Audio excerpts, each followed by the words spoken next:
चलो good morning. Good morning. चलो done, एक सेकंड। चलो आज हम लोग शुरू करने वाले हमारा सब्जेक्ट कॉस्ट। पर कॉस्ट को शुरू करने के पहले 2 मिनट फटाफट फटाफट फटाफट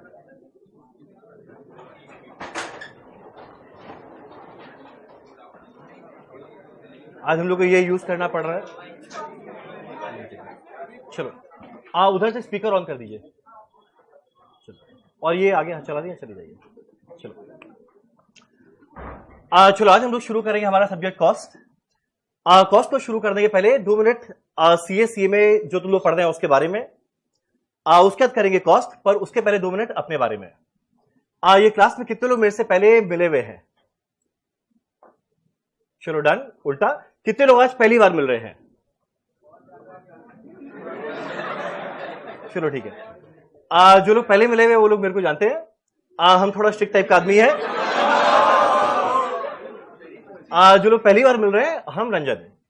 अभी जस्ट बाहर में 1-2 लोग कौन मेरे को मिला और मेरे को नहीं ऐसे नहीं, 1-2 लोग जस्ट अभी मेरे को 2 मिनट पहले मिला और मेरे को बोला कि रंजन सर कहां है।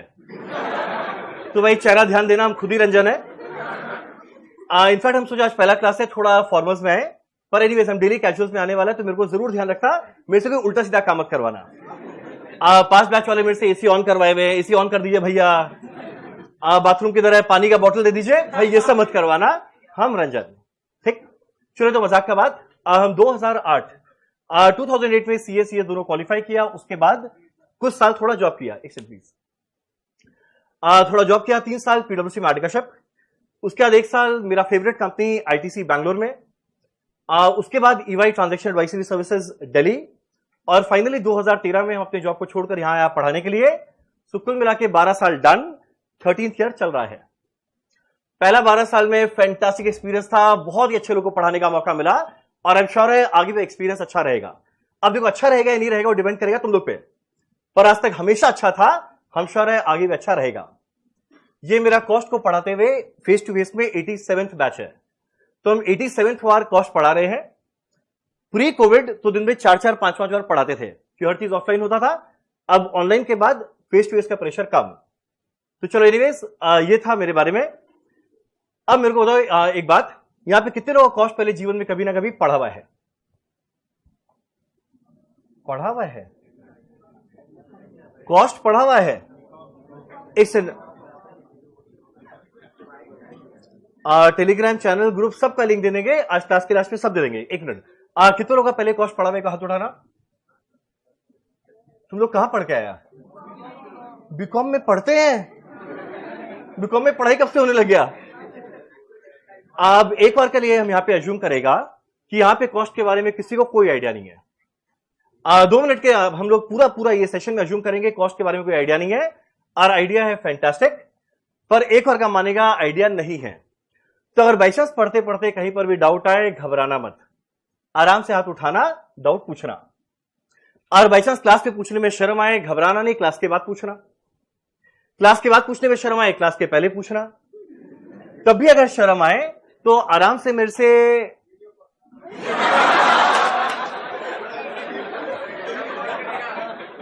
बिल्कुल भी वीडियो कॉल मत करना।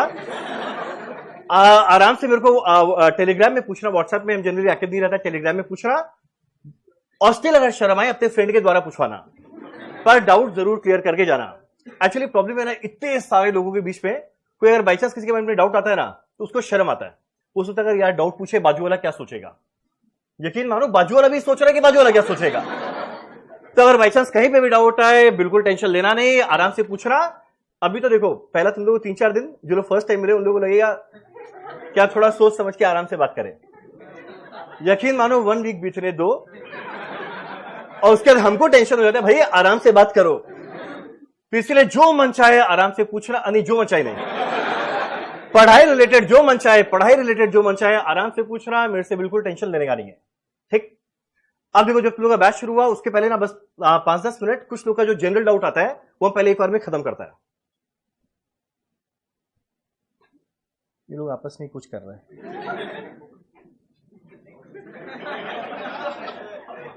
चलो एनीवेज, हाँ, अब देखो स्टार्ट करने के पहले एक बार फटाफट, अब देखो कुछ लोग के माइंड में ना डाउट आता है स्टार्ट करने के पहले कि हम लोग एक ग्रुप दे या बोथ ग्रुप दे, कुछ लोग के माइंड में डाउट आता है।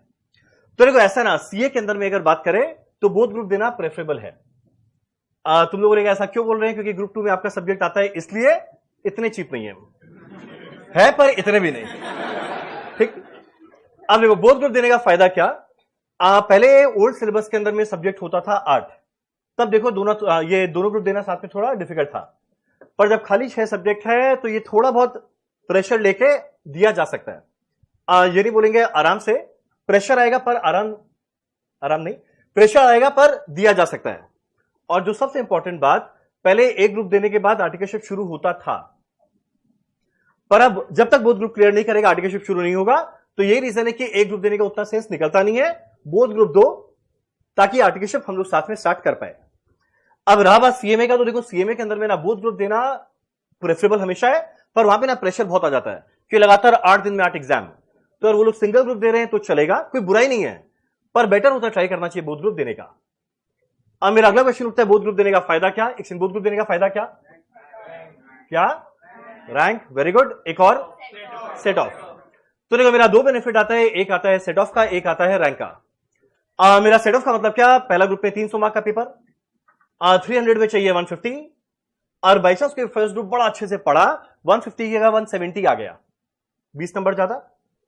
और ग्रुप 2 साथ में दिया है, उसमें चाहिए 150, पर बाई चांस उसका आया 130, इंडिविजुअली पास है पर आया 130, तो जो पहला ग्रुप में 20 नंबर एक्स्ट्रा आया हुआ है, ये आराम से यूज कर सकते हैं दूसरे ग्रुप को सेट ऑफ करने के लिए। तो इवेंचुअली क्या होगा, बोथ ग्रुप संग में पास करेगा। सिमिलरली सीएमए के अंदर में 400 में 200 मार्क्स चाहिए, तो किसी का 220 आया पर ग्रुप 2 में 180 आया, इंडिविजुअली सब क्लियर, वो आराम से क्लियर करेगा, पर खाली पास होने का बात नहीं करना। अच्छा बात बोला, बोथ ग्रुप देने का फायदा होता है रैंक।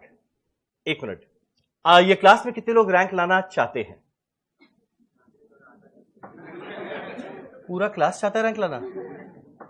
तुम लोग हाथ उठा दो ना, क्या ही जाता है, हाथ उठाओ। चलो, पूरा क्लास चाहता है रैंक लाना, पर रैंक आता है 50। अब देखो बताता है, जब हाथ उठाया ना तो दिल से आवाज आया, भाई हाथ मत ऊंचा कर, नीचे कर, नीचे कर, क्या कर रहा है तू? कारण क्या है, बहुत लोग ऐसा हुआ होगा जो क्लास 10 में सोचे शायद उससे कम आया, क्लास 12 में जो सोचे माइट भी शायद उससे थोड़ा कम रह गया, बीकॉम में तो सोचता ही नहीं है। फाउंडेशन के अंदर में सोचा, अगर मान लो जितना सोचा कि उससे कम आया, तो पता है माइंड में डाउट आएगा, यार इंटर में क्या होगा। यकीन मानो, इंटर एकदम नया बेस है। सोचो इंटर के अंदर में सब्जेक्ट जो तुम लोग पढ़ रहा है पास्ट में ना, उसका कुछ खास लेना देना है नहीं। अकाउंट्स चलो डेफिनेटली पढ़ा हुआ है, पर यहां पे हाई लेवल अकाउंटिंग स्टैंडर्ड्स है। अगला तुम लोग का लॉ पढ़ा हुआ है फाउंडेशन में, बोलो ना बेबी टाइप्स, और इंटर के अंदर में जबरदस्त कंपनीज एक्ट वाला पड़ेगा, और बाकी सारा सब्जेक्ट देखो जीवन में पहली बार पढ़ रहा है, टैक्स पहली बार, कॉस्ट पहली बार, कुछ लोग बीकॉम में पढ़ा हुआ है, अगला एफएमएसएम पहली बार, ऑडिट पहली बार। तो जब हर एक जन पहली बार सारा सब्जेक्ट पढ़ रहा है तो ऑब्वियस होता है सबके लिए सेम बेस हो गया, और अगर सबके लिए सेम बेस हो गया तो आज तक क्या किया क्या नहीं किया वो आज के दिन इररिलेवेंट है, अभी से जो पढ़ेगा मार्क्स आएगा।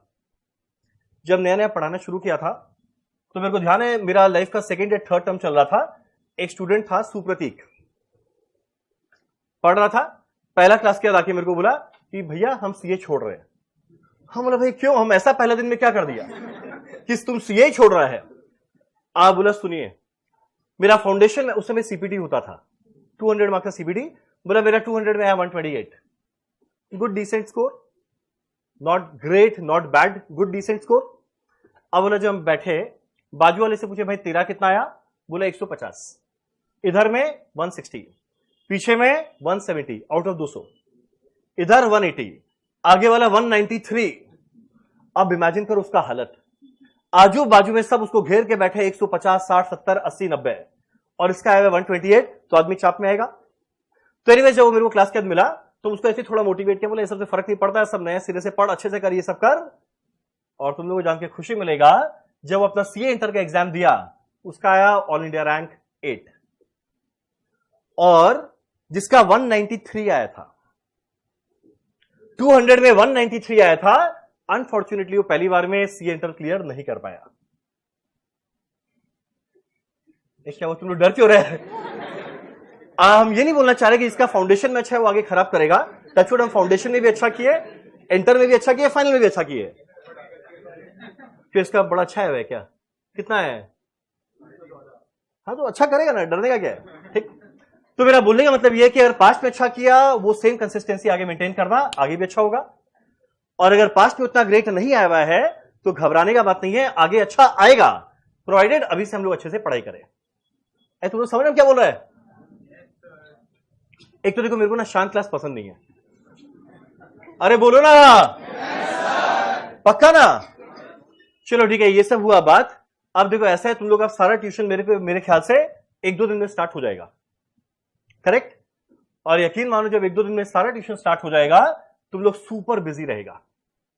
सुबह सुबह निकलेगा घर से 7 बजे पहला ट्यूशन के लिए, 5:30 में निकल के कहां जाएगा? ओ अच्छा हाँ, कुछ लोग सेंट जेवियर स्कूल के यहां पर है, हर के स्कूल जैसा ही है। ठीक, तो देखो कुछ लोग उठेंगे सुबह जो 5-4 बजे उठेंगे, 4 या 5 बजे उठेंगे। अब उसके बाद पहले कॉलेज, पहला क्लास 11 से 1, अगला क्लास 2 से 5, तीसरा क्लास अगर मान लो किसी का ऑफलाइन है 5:30 से 7:30 या घर जाके पढ़ाई करेगा। इमेजिन करो सुबह 5 बजे उठा हुआ शाम को 7:30 बजे घर पहुंचेगा, थके हारे। टाइम चलेगा अप्रैल मई जून जुलाई, जब रहेगा जबरदस्त गर्मी। जैसे ही घर जाएगा बैग फेंकेंगे साइड में, बेड पुकार रहा होगा आजा आजा, और हम सही बता रहे तुम लोग तुरंत जाके गिरेगा बेड पे। पीछे से आवाज आएगा बेटा थक गया होगा आजा खाना खा ले, तो पहली बार हाथ से खाना खिलाया जाएगा। सोचो इतना रिस्पेक्ट। अब जो पीजी वाले हैं वो भी साथ फ्रेंड लोग भी बुलाएगा आ जाता चल खाना खा ले। ठीक, अब उसके बाद अगर मान लो जैसे जैसे करके तुम लोग शाम को डिसाइड किया चलो एक काम करें, थोड़ा 1 घंटा पढ़ाई कर ले, आज दिन भर में क्या हुआ, वापस पीछे से मम्मी का आवाज आएगा बेटा थक गया होगा सो जा। बस यही सुनने के लिए तो काम बेकरार था, कोई बोले सो जा, तुम लोग तुरंत सोएगा। Very late very late. अच्छा ठीक है ये लोग आज पहला क्लास है, इनको पता नहीं है, लेट आने पे कुछ रूल्स है बता देंगे। ठीक, अब बस मेरा एक चीज खाली एक रिक्वेस्ट रहेगा। अब वो तुम लोगों का दिन में ऑन एन एवरेज रहेगा 3 क्लास, 3 क्लास कम से कम। वीक में आने वाला है 7 into 3 21 क्लास, एक महीना में आने वाला है 84 क्लास। अब मान लो फाउंडेशन देने के तुम लोग 1 महीना बाद रियलाइज करता है कि यार पढ़ाई करना चाहिए था, तो 84 क्लास बीत चुका। मतलब ऐसा नहीं हो कि टेंशन वाला बात है, वो जब तुम लोग 84 क्लासेस को रिवाइज करेगा तो प्रॉब्लम यह कि अगला 84 और बीत जाएगा। जब वो 84 को रिवाइज करेगा प्रॉब्लम यह कि अगला 84 और बीत जाएगा, यानी इन शॉर्ट तुम लोग का 1 महीने का बैकलॉग चलता रहेगा। तो बस खाली एक रिक्वेस्ट, ज्यादा नहीं, दिन में जितना ट्यूशन करो उसके बाद दिन में बस ज्यादा नहीं, सेल्फ स्टडी के लिए 3 घंटा निकाल देना। 3 घंटा तो ठीक है। दिन में मान लो 3 से 4 क्लास किया। एक सेकंड, हेलो हेलो, आवाज आ रहा था क्या? आएगा, मन से सुनो आएगा। ठीक, आ रही है। 4-5 क्लास इसका जवाब भी देंगे इसके बाद। पहला 4-5 क्लास यूट्यूब में जा रहा है ना, शरीफ है। ठीक, अब देखो यानी कुछ नहीं करना, बस दिन में टाइम निकाल के खाली 3 घंटा पढ़ लेना। 3 घंटा मांगे खाली भाई, हाँ तो बोलो। अच्छा चलो ठीक है 2 घंटा, अच्छा चलो 1.5 घंटा। नेगोशिएट नहीं करना पहले बात, मैंने ट्राई करना 3 घंटा पढ़ देगा, पर बैर मिनिमम 2 घंटा डेली का पढ़ लेना। अब तो बोला चले ठीक है, ये सब हुआ काम का बात। अब देखो ऐसा ना, सिलेबस बढ़ाया, मेरे को पढ़ाना तुम लोगों को पढ़ना है।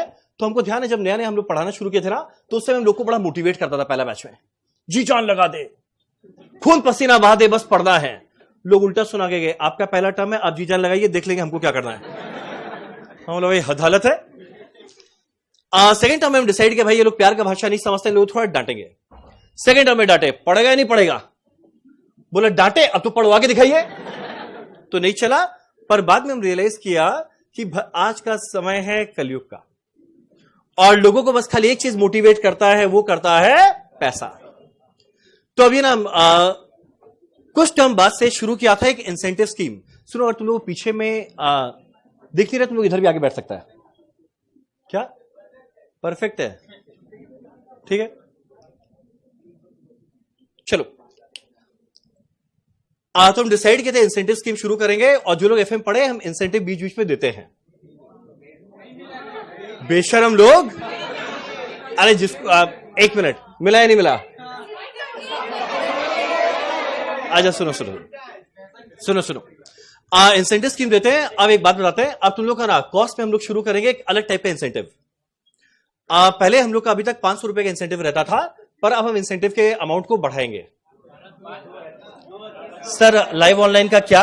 तुम लोग देखते हैं इंसेंटिव कैसे बढ़ता है, ठीक? हम बताते हैं, अब तुम लोग के लिए इंसेंटिव स्कीम रहेगा, अमाउंट को थोड़ा बढ़ाएंगे। 7 करोड़। भाई ऐसा क्या जवाब देने वाला है कि तुम? तो देखो रहेगा क्या, देखो हमारे सिलेबस में ना काफी सारा चैप्टर है।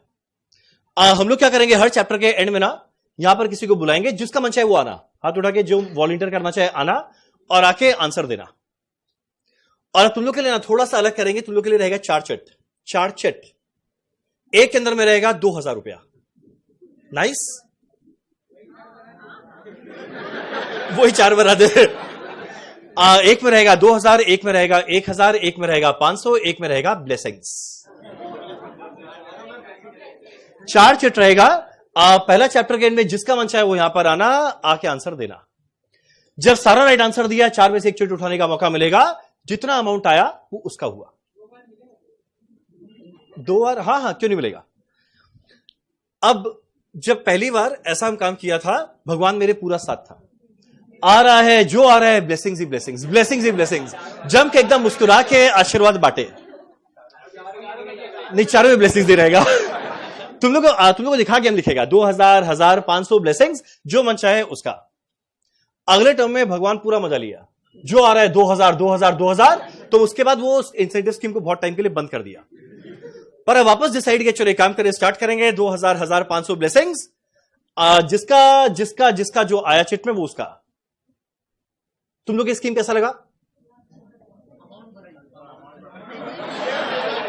अमाउंट बढ़ाइए भाई, 500 की जगह 2000 कर दिया है भाई, पढ़ना है लूटना है, ठीक। आप बताते हैं इसमें एक छोटा सा ट्विस्ट। अब एक छोटा सा ट्विस्ट यहां पर बुलाएंगे, एकदम बुलाएंगे, क्वेश्चन पूछेंगे, एकदम पूछेंगे, जो राइट आंसर दिया उससे चिट उठवाएंगे, जो आया उसका। अगर बाई चांस कोई गलत आंसर दिया, उसी से चिट उठवाएंगे। अगर कोई गलत आंसर दिया, उसी से चिट उठवाएंगे, और जितना अमाउंट आया ब्लेसिंग्स उसमें एप्लीकेबल। वो क्या, वो स्टूडेंट ब्लेसिंग देके जाएगा, अच्छे से पढ़ाइएगा। जितना अमाउंट आया उससे लेंगे। तुम लोग बताओ, तुम लोग को ये वाला स्कीम कैसा लगा? बढ़िया है। एक सेकंड, जब तक मेरे को इंसेंटिव देना था तब तक बहुत अच्छा था। जब मेरे को इंसेंटिव मिलना था, 1 मिनट, अकाउंट्स का लोगे ना, हर डेबिट के अगेंस्ट में क्रेडिट होता है, हर एसेट के अगेंस्ट में लायबिलिटी होता है, तो मेरा देने के अगेंस्ट में लेना नहीं होगा। अच्छा, फीस दे दिए, अच्छा चलो ठीक है, लास्ट वाला पोर्शन हटाओ। राइट आंसर आया इंसेंटिव देंगे, गलत आया कुछ नहीं लेंगे। हैप्पी? अरे बोलो ना। देखो इतना शांत क्लास हमको सच में नहीं चलता। अरे बोलो ना। देखो मेरा ऐसा हैबिट है ना, जब तक तुम बोले हम ये लाइन बोलता रहेगा, अरे बोलो ना, अरे बोलो ना। चैलेंज क्यों ले रहा है? चैलेंज की तरह क्यों ले रहा है? अरे बोलो ना। पक्का? अच्छा, अब 1 मिनट, एक छोटा सा बात, जो लोग लेट आए, देखो आज हमारा पहला क्लास था, तो इसीलिए आज हम लोग शुरू किए 11:10 पे। कल से डॉट हम लोग शुरू करेंगे, 11 बजे हम एंटर करेगा, 11:05 पे क्लास स्टार्ट कर देगा। 11:05 तक कुछ भी करके पहुंच जाना। और बाई चांस कोई पहली बार लेट आया, उसको मिलेगा फर्स्ट वार्निंग। आप लोग सबका फर्स्ट वार्निंग। अच्छा चलो, आज रूल बताए, कल से मिलेगा, ठीक। सेकेंड टाइम लेट आया, second warning. Third time late आया, थर्ड वार्निंग। फोर्थ टाइम आया लेट, फोर्थ वार्निंग। काउंटिंग नहीं करना है। और बाई चांस फोर्थ बार लेट आया, वो सीधा आएगा इधर और आकर वो एक गाना गाकर सुनाएगा। और वो तब तक गाना गाता रहेगा जब तक सामने वाले को अच्छा ना लगे। और अगर बाई चांस किसी को गाना गाना नहीं आता, घबराना मत, उसके बिहाफ में गाना हम गाएंगे, वो यहां पर डांस करेगा। तो अगर बाई चांस तुम लोग रास्ते में लगे, तुम लोग लेट आ रहा है, तो घबराना नहीं, रास्ते में ना गाना प्रैक्टिस करते हुए आना, एकदम मन से गाना गाते हुए आना। हो सकता है थोड़ा कमाई हो जाए, गाएगा ना, हो सकता है बेचारा मांग रहा हो 1-2 रुपया मिल जाए। तो अगर बाई चांस लेट आए, सीधा यहां पर आना, 4th वार से आके गाना गाना। डन। अब देखो हमारे सिलेबस में है बहुत सारा चैप्टर, और हर 3 चैप्टर के बाद होने वाला है टेस्ट। काम का बात, हर 3 चैप्टर के बाद होने वाला है टेस्ट, और टेस्ट देना अनिवार्य है, टेस्ट देना सुपर इंपॉर्टेंट है। ठीक, पास तक कुछ लोग टेस्ट मन चाहे टेस्ट देते थे, कुछ लोग मन चाहे टेस्ट नहीं देते थे। तो इस बार हम डिसाइड किया हर एक जन को टेस्ट देना पड़ेगा, और इस चीज को इंश्योर कैसे करने वाला है। तुम लोग ध्यान देना, जब फॉर्म भरा था 2 नंबर हम लोग लिए थे, एक तुम लोग का और एक तुम लोग के गार्जियन का। याद आ रहा है? एक में अपना क्या दोस्त का नंबर दे दिया, आपका नंबर से मेरे नंबर दे दिया। नहीं, क्लास के लास्ट में हम लोग वापस से लेंगे हर एक जन का गार्जियन का नंबर। जो लोग टेस्ट देने आएगा ऑब्वियस बात उनको पेपर चेक करके देगा, और बहुत ही ज्यादा लोग टेस्ट देते तो मेरे को 1 वीक लगेगा। पर जो लोग टेस्ट देने नहीं आया, उन लोग के पास मैसेज जाएगा, उनके नंबर पे नहीं, उनके गार्जियन के नंबर पे जाएगा। भाई तू मेरा वीडियो क्यों रिकॉर्ड कर रहा है? उनके गार्जियन के नंबर पे मैसेज जाएगा कि आपका बेटा या आपकी बेटी भैया टेस्ट देने के लिए आ नहीं रहे हैं, पता नहीं क्या चीज में बिजी है, देख लीजिए। तो तुम लोग सोच लो हम ऐसा हरकत करेंगे, और हम क्लास के लास्ट में गार्जियन का नंबर लेगा। अरे ठीक है ना, एक दो तुम बैठ के देखने बैठ जाता है। अच्छा देखो देखो, पहला बात, इन सरल भाषा में बात करें, टेस्ट देने से तुम्ही लोग का फायदा है, तो जरूर जरूर जरूर टेस्ट देना। और टेस्ट के लिए तुम लोग के लिए थोड़ा इंसेंटिव भी देंगे। जो टेस्ट देने आएगा लगातार 2-3 ठो, वो लोग के लिए रहेगा डोमिनोज का पिज्जा। नहीं, पास होना जरूरी है। मतलब ये नहीं आया टेस्ट दिया, नाम लिखा, बोले डोमिनोज का पिज्जा खिलाइए। जो टेस्ट देगा वो लोग के लिए रहेगा डोमिनोज का pizza with garlic bread and choco lava cake and a cold drink. ये अच्छा खासा मोटिवेशन रहेगा टेस्ट देने का, रहेगा नहीं? हाँ, चोको बॉम्ब नहीं, चोकोलावा। चलो डन। अब सुनो, चलो स्टार्ट करते हैं हमारा आज का क्लास। एक मिनट प्लीज। बताओ तुम लोग को अभी तक कहीं पे कोई डाउट? टेलीग्राम का ग्रुप बना दिया जाएगा, पहला चैप्टर का पीडीएफ भेज दिया जाएगा, और कोई सेवा मेरे लायक फिलहाल तो ध्यान नहीं आ रहा है। चलो शुरू करते हैं हम लोग अपना आज का कुछ अच्छा काम का बात, फिर स्टार्ट करते हैं 5 मिनट बाद हमारा सब्जेक्ट कॉस्ट। अब रुको, ऑनलाइन वाले टेस्ट कैसे देंगे? घबराना मत। ऑनलाइन वालों का टेस्ट कोई चाहे तो यहां पर आकर दे दे ऑफलाइन में, और अगर यहां पर आकर ना दे पाए तो घबराना नहीं। क्वेश्चन पेपर भेजेंगे, सॉल्व करना, स्कैन करके मेरे को एक मेल में वापस से रिवर्ट करना, हम चेक करके बताएगा। सर हम लोग के लिए स्विगी करवा दीजिएगा। जरूर जरूर जरूर, यस। चलो देखो, अब तुम लोगों ने एक दो अच्छा बात बताते हैं। एक और बताते हैं, पहले सीए के अंदर में ग्रुप है 2, एक है ग्रुप 1 ग्रुप 2। ग्रुप 1 के अंदर में सब्जेक्ट आता है 3, हम श्योर है सब्जेक्ट का नाम पता होगा। एक हमारा एडवांस अकाउंट्स। सर आप किधर पढ़ा रहे हैं ऑफलाइन? मतलब कोलकाता में? चलो सर लाइव वालों के लिए जूम मीटिंग करवा दीजिए ना इंसेंटिव के लिए। हाँ करवा देंगे भैया, लालची लोग करवाएंगे। ठीक। मेरा पहला एडवांस अकाउंट्स, मेरा अगला है लॉ, नेक्स्ट है टैक्स। इधर में है कॉस्ट, इधर में है ऑडिट, इधर में है एफएमएसएम। अब बताते हैं, पता है पास्ट में ऐसा देखा गया, अरे भाई तो पता है बहुत लोग ऐसा देखा गया, कुछ लोगों का ना प्रैक्टिकल बड़ा स्ट्रांग होता है, थ्योरी उतना नहीं, या उल्टा कुछ लोगों का थ्योरी बड़ा स्ट्रांग होता है, प्रैक्टिकल उतना नहीं। तो क्वेश्चन उठता है सीए इंटर के अंदर में क्या कोई एक चीज को स्ट्रांग बनाने से काम चलेगा? आंसर है नहीं। रीजन क्या है? हमारा एडवांस अकाउंट्स है पूरा प्रैक्टिकल, लॉ है पूरा theory, DT practical, IDT theory, cost है प्रैक्टिकल, ऑडिट है थ्योरी, एफएम प्रैक्टिकल, एसएम है थ्योरी। तो रियलाइज करेगा ना 1 2 इधर का आधा इधर का आधा, 300 मार्क का प्रैक्टिकल है, 300 मार्क का थ्योरी है।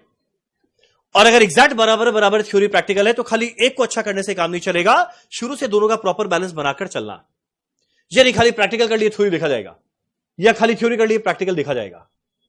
अब ये सब तो हुआ खाली पास वास का बात। अब बताते हैं ये सारे सब्जेक्ट में आज तक का ऑल टाइम हाईएस्ट क्या चल रहा है, टारगेट होना चाहिए उसको अचीव करने का। एडवांस अकाउंट्स के अंदर में आज तक का ऑल टाइम हाईएस्ट चल रहा है 100, लॉ में चल रहा है 94, टैक्स में चल रहा है 98, कॉस्ट में चल रहा है 100, ऑडिट में चल रहा है 98, एफएमएसएम का अभी तक 2 ही टर्म हुआ, तो अभी तक हाईएस्ट मार्क्स क्या है वो अभी इंस्टीट्यूट रिलीज किया नहीं है, इसीलिए अभी तक इसका आइडिया नहीं है। अब इतना फैंटास्टिक स्कोर आया हुआ है, और ये बताने का कारण कि अगर पास्ट में आया हुआ है तो फ्यूचर में भी आ सकता है। तुम लोग पढ़ते पढ़ते रियलाइज करेगा कोई 1-2 सब्जेक्ट में तुम लोग का बड़ा अच्छा हो जाएगा, और जो बड़ा अच्छा हो जाएगा ना उसमें टारगेट करना है जबरदस्त तरीका से मार्क्स लाने का। अब जो लॉ में 94 आया था, यह आया था मई 2017 टर्म में, मई 17 किए हुए बहुत टाइम हो गया, मई 17 8 साल हो गया, तो अब इसके अंदर में स्कोप है उसको और अच्छा लाने का। इसके पहले ऑल टाइम हाईएस्ट चल रहा था 90, जो आया था नवंबर 2005 में, और ये जो नवंबर 2005 में आया था ये फॉर्च्यूनेटली मेरे नाम पे था। तो जो नवंबर 2005 में हम अपना सीए इंटर का एग्जाम दिया था, मेरे को मिला था वैसे तो लॉ में 89, हम मार्क्स देगा बोले 89 मिला, बड़ा कम मिला। डिसाइड किया चलो एक काम करते हैं रीचेक में देते हैं, और जब मेरे फ्रेंड लोगों को पता चला कि इसका 89 आने के बाद ये रीचेक में दे रहा है, मेरे को बड़ा गंदा गंदा गाली। कौन सा तुम्हारा इंटरेस्ट है जाने में, कौन सा गाली?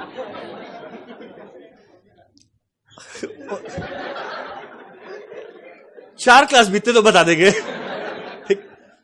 अब उस समय दिए रीचेक में, रीचेक के बाद बढ़ के हुआ 90, तो नवंबर 2005 में आया था 90 मेरे को, और उसके 12 साल बाद ये रिकॉर्ड टूटा, आया 94। अब पढ़ाते पढ़ाते ना तुम लोग रियलाइज करेगा कुछ टाइम में कि हम थोड़ा थोड़ा ना अचानक से जोश में आके कुछ भी बोल देता है। तो मेरे को याद है कुछ लोग रियलाइज किए हुए, तुम लोग भी कर लेगा। मेरे को याद है नवंबर 18 का एक टर्म चल रहा था, नवंबर 18 का क्लास में ऐसे ही बोला, कोई भी मेरे स्टूडेंट का अगर by chance all India rank 1 2 3 आता है उसको मिलेगा 1 लाख, और मेरे सब्जेक्ट में और किसी का 100 आता है उसको देंगे 5 लाख। बोलने में क्या बोल दे, कौन सा 100 आने वाला है? वो दिन मेरे को अभी भी याद है, 3 फरवरी 2019, 3 फरवरी 2019 को आया मेरे पास कॉल, आके मेरे को बोलता है भैया आ रहे हैं। हम बोला आ जाओ, क्यों आ रहे हैं, आ जाओ। बोला 5 लाख लेने। अब मेरे को याद तो आ गया 5 लाख क्या चीज के लिए हम बोला था, पर हम बोला 5 लाख ये कौन सा बात है, हमको तो याद नहीं आ रहा। बोला हमको पता था आप लास्ट में पलटेगी इसलिए रिकॉर्ड कर लिए थे। हम बोला अच्छा तेरा क्या आया? बोला कॉस्ट में 100। हम बोला मार्कशीट भेज। अब मार्कशीट भेजा, मेरे को लगा फोटोशॉप तो नहीं कर दिया, तो हम फटाफट रोल नंबर डाला, ऐसे की वेबसाइट में जाके देखे तो सही में आया था 100। अब मेरे को ध्यान है वो 1.5 महीना मेरे को खोजा, वो उस गेट से आता था मैं इस गेट से निकलता था, वो इधर से आता था उधर से निकलता था, तो 1.5 महीना मेरे को खोजा, लास्ट में मेरे को पकड़ा और लास्ट में हम सेटल किए 1 लाख में। और अब एक वो चीप वाह। अब एक काम करते हैं, तुम लोग का बैच शुरू हुआ, तुम लोग के लिए वापस एक ऑफर, और बाई चांस मेरे सब्जेक्ट में आता है 100 या ऑल इंडिया रैंक 1 2 3 आता है, तुम लोग को मिलेगा 1 लाख। अच्छा ठीक है, 1 लाख की जगह कितना? 10 लाख। चलो अब एक काम करते हैं, वापस से रहेगा 1 लाख। अब मान लो कोई ऐसा सिनेरियो रहे, कॉस्ट में भी आ गया 100, एफएमएसएम में भी आ गया 100, रैंक 1 2 3 भी आ गया, तो भैया 1 लाख प्लस 1 लाख प्लस 1 लाख 3 लाख हुआ, माइनस करेंगे कॉम्बो बेनिफिट 150। अब क्यों नहीं, कॉस्ट एफएमएसएम का फीस में क्या कॉम्बो नहीं था, तो फीस में अगर कॉम्बो था तो इंसेंटिव भी देने में रहेगा कॉम्बो, तो उसको लास्ट में मिलेगा 1,50,000। अब मेरे को आइडिया नहीं है, मेरा सौभाग्य हम बोलेगा, ये मौका मेरे को आजकल साल में 2-3 बार मिल गया। पिछली बार सीए में inter all India rank 1, CA inter all India rank 2, एक जन का आ गया वापस से 100 में 100 यथार्थ, तो भाई 1 लाख 1 लाख 1 लाख देते हैं। कैमरा में जब देते बड़ा मुस्कुरा के देते हैं, अंदर भी क्या मित्र होते हैं मेरे को पता है, पर कैमरा में बड़ा मुस्कुरा के देगा, ऐसा लगे हम बड़ा खुश है। एनीवेज तो ये रहेगा तुम लोग के लिए भी इंसेंटिव। तो ये था हमारा छोटा सा बात। अब एक काम करें, हम लोग शुरू करते हैं हमारा सब्जेक्ट कॉस्ट। अच्छा, उसके पहले एक छोटा सा और बात। अब ये बात कि हम लोग सीएमए में ग्रुप 1 के अंदर में आता है 4 सब्जेक्ट। पहला है फाइनेंशियल अकाउंट्स, अगला है लॉ, टैक्स एंड कॉस्ट।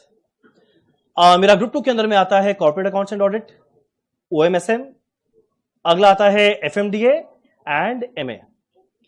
वापस से देखा, ये हमारा प्रैक्टिकल, ये थ्योरी, आधा प्रैक्टिकल आधा थ्योरी, प्रैक्टिकल आधा प्रैक्टिकल आधा थ्योरी, आधा प्रैक्टिकल आधा थ्योरी, आधा प्रैक्टिकल आधा थ्योरी, पूरा प्रैक्टिकल। अब सीएमए में रियलाइज करेगा ना तो 1 2 3 4 और 500 मार्क प्रैक्टिकल है, 300 मार्क थ्योरी। तो सीएमए के अंदर में प्रैक्टिकल रिलेटिवली थोड़ा ज्यादा है एज कंपेयर टू सीए। अब तुम बोलेगा ऑल टाइम हाईएस्ट क्या है? सीएमए इंस्टीट्यूट इसको रिलीज नहीं करता, इसीलिए नहीं पता क्या है। अब मेरे स्टूडेंट्स में क्या आया हुआ है ये हम बता सकता है। कॉस्ट में आया हुआ है 97, 100 बचा हुआ है। एफएमडीए में आया हुआ है 94, एमए के अंदर में आया हुआ है 89। तो एनीवेज ये मेरे स्टूडेंट्स का था, और ऑल इंडिया क्या है वो अब इंस्टीट्यूट रिलीज नहीं करता। चलो डन। टारगेट ये होना चाहिए कोई ना कोई रिकॉर्ड तुम लोग का बैच में जरूर कोई तोड़े, और ताकि हम लोग खुशी खुशी मुस्कुराते हुए 1 लाख हम दे पाए। चलो डन, शुरू करते हैं हमारा सब्जेक्ट कॉस्ट। अब रुको, हमारा पढ़ने का तरीका क्या रहेगा? जब हम लोग कॉस्ट पढ़ेंगे तो पहले ना हम एक काम करेगा, अपना कोई प्रैक्टिकल एग्जांपल देके उसको समझाएगा, कोई कंपनी का रियल लाइफ एग्जांपल देके समझाएगा, समझना। वो जब समझ जाएगा उसके बाद हम उसको लिखवाएंगे, लिखना। क्लास के बाद में रिवाइज करवाएंगे, करना। नेक्स्ट डे क्लास के बिगनिंग में वापस से रिवाइज करेंगे, पहला 5 मिनट में रिवाइज करना। और घर जाके हम ज्यादा नहीं, खाली 15 मिनट तुम लोग से डिमांड करेंगे कॉस्ट में। 15 मिनट, इसके लिए बिहानी बोला 15 मिनट, खाली 15 मिनट अगर डिवोट करेगा डेली बेसिस पे अभी से लेकर आखिरी क्लास तक, गारंटीड कॉस्ट का झमेला खत्म। डन। अब हम चाहेंगे कोई मेरे को एक बात बताओ। सबसे पहला बात, ये जो सब्जेक्ट कॉस्ट है, कॉस्ट को पढ़ने का कारण क्या? बिल्कुल घबराना नहीं, जो बोलेगा हम बोलेगा वेरी गुड। जरा बताओ कॉस्ट को पढ़ने का कारण क्या? कॉस्ट क्यों पढ़ रहे हैं?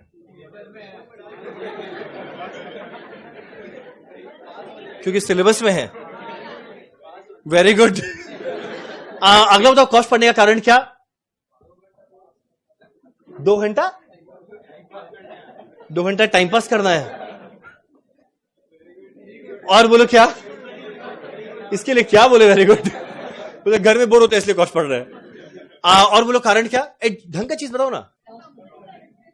1 मिनट। कंपनी का एक्सपेंस कम करना है। चलो वेरी गुड। और बोलो क्या? Cost control. पहला टेक्निकल वर्ड आया कॉस्ट कंट्रोल। Very good. और बताइए क्या?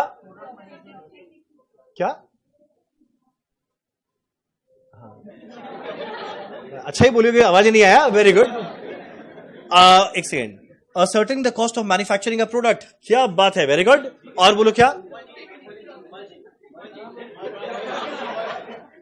और कारण? प्रॉफिट कैलकुलेट करना, सेलिंग प्राइस कैलकुलेट करना।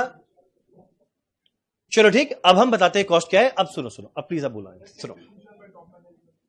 टॉप मैनेजमेंट का डिसीजन लेने में हेल्प करना। चलो वेरी गुड। अब हम बताते हैं कॉस्ट क्या। अब सुनो,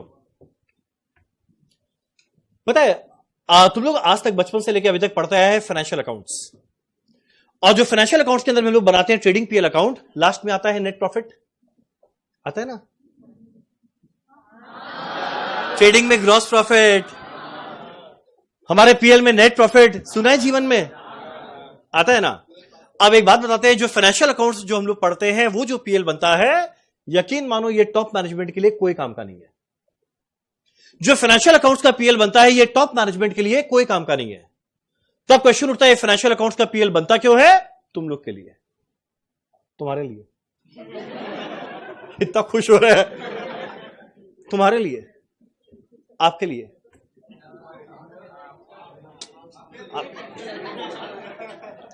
तो देखो, मेरा बोलने का मतलब क्या, आज जो फाइनेंशियल अकाउंट्स का पीएल बनाते हैं, ये कभी भी टॉप मैनेजमेंट के काम का चीज नहीं है। ये हमेशा पता है किसके लिए है? तुम लोग के लिए। तुम लोग बोलेगा हम लोग कौन है? आज के दिन तुम लोग स्टूडेंट है, फ्यूचर में बड़ा होकर तुम लोग बनेगा शेयर होल्डर। यानी बताइए, कंपनी का जब शेयर परचेज करेगा तो जो शेयर होल्डर है ना, वो देखता है कि यार साल के एंड में मेरा कंपनी में प्रॉफिट कितना आया। तो क्वेश्चन उठता है, क्या यही वाला पीएल से टॉप मैनेजमेंट का डिसीजन ले पाएगा? आंसर है नहीं। अब एक काम करते हैं, 2 मिनट में हम एक कंपनी का पीएल अकाउंट बनाएंगे और पीएल अकाउंट बनाने के बाद तुम लोग से ना 2-3 क्वेश्चन पूछेगा। यकीन मानो 2-3 क्वेश्चन का आंसर तुम लोग का पास रहेगा नहीं, और वही सेम हम फाइनेंशियल अकाउंट्स के पीएल को वापस कॉस्ट में कन्वर्ट करेगा और 2-3 क्वेश्चन पूछेगा, और वो 2-3 क्वेश्चन का जवाब जो फाइनेंशियल से नहीं आया था कॉस्ट से आ जाएगा, और जैसे ही कॉस्ट से वो जवाब आ जाएगा अपने आप कॉस्ट को पढ़ने का कारण क्या समझ आ जाएगा। यानी वो 2-3 ऐसा क्वेश्चन है जिसका जवाब फाइनेंशियल अकाउंट से नहीं कॉस्ट अकाउंट से मिलता है, तो जो प्रश्न का जवाब कॉस्ट अकाउंट से मिले वही कारण है कॉस्ट को पढ़ने का। तो अब हम बताते हैं एक छोटा सा पीएल। अब हम एक बात बताते हैं, हम कॉस्ट के अंदर में अभी से लेकर आखिरी क्लास तक मेरा सबसे फेवरेट कंपनी का एग्जांपल लेकर चलेगा, और बताते हैं मेरा सबसे फेवरेट कंपनी है आईटीसी। तुम लोग को आइडिया है आईटीसी क्या क्या प्रोडक्ट में डील करता है? ठीक है, जिसका जैसा चॉइस वो बता रहा है। कुछ लोग ने कहा सिगरेट, और बोलो क्या? स्टेशनरी जो क्लासमेट नोटबुक है वो आईटीसी का है। एफएमसीजी, और बोलो क्या? आईटीसी का होटल है, और बोलो क्या? मंगलदीप अगरबत्ती। क्या बात है, आपका नाम क्या है? हाँ, महक। ओके सॉरी हमको महक सुना तो महक है, वही हम डर गए, लड़कों के महक। सॉरी चलो। मयंक, वाह क्या बात है, पिछले 13 साल में खाली 3-4 लोग ये आज तक मेरे को बताया मंगलदीप अगरबत्ती। नाइस, चलो वेरी गुड। मंगलदीप अगरबत्ती हमारा आईटीसी का है। आईटीसी का बहुत सारा फूड प्रोडक्ट है, जैसे आशीर्वाद आटा, जैसे बिस्किट हो गया, सनफीस्ट हो गया, हाँ एक गंदा सा चिप्स आता है बिंगो एवं फालतू सा, वो है। और बताओ क्या क्या? Aashirvaad milk, I have no idea, पता नहीं, चलो जी होता होगा, मेरे को आइडिया नहीं है। अब एक काम करता है, अब आईटीसी के फूड डिवीजन का एक छोटा सा पीएल अकाउंट बनाते हैं। 2 मिनट के लिए इमेजिन करना तुम लोग वहां का बीओडी है, एक second, BOD board of director. 2 question पूछेंगे, आंसर देना, नहीं दे पाओगे। उसका जवाब कहां से आने वाला है? कॉस्ट अकाउंट्स के पीएल से। समझ में आएगा कॉस्ट को पढ़ने का कारण क्या है। लाइव ऑनलाइन में ये लोग क्या बोला है? Sonar Bangla, yes. Hotel industry, yes, very good. चलो डन, शुरू करते हैं। लिखने का नहीं है, खाली चुपचाप वो करेगा। वैसे भी देखो ये महीना अच्छा चल रहा है, मार्च मंथ, ये इनफैक्ट ये साल अच्छा ही चल रहा है। फाउंडेशन क्लियर किया, इंडिया जीत गया, विराट कोहली फॉर्म में आ गया। अब ठीक है, उतना एक्सपेक्टेशन मत रखा करो।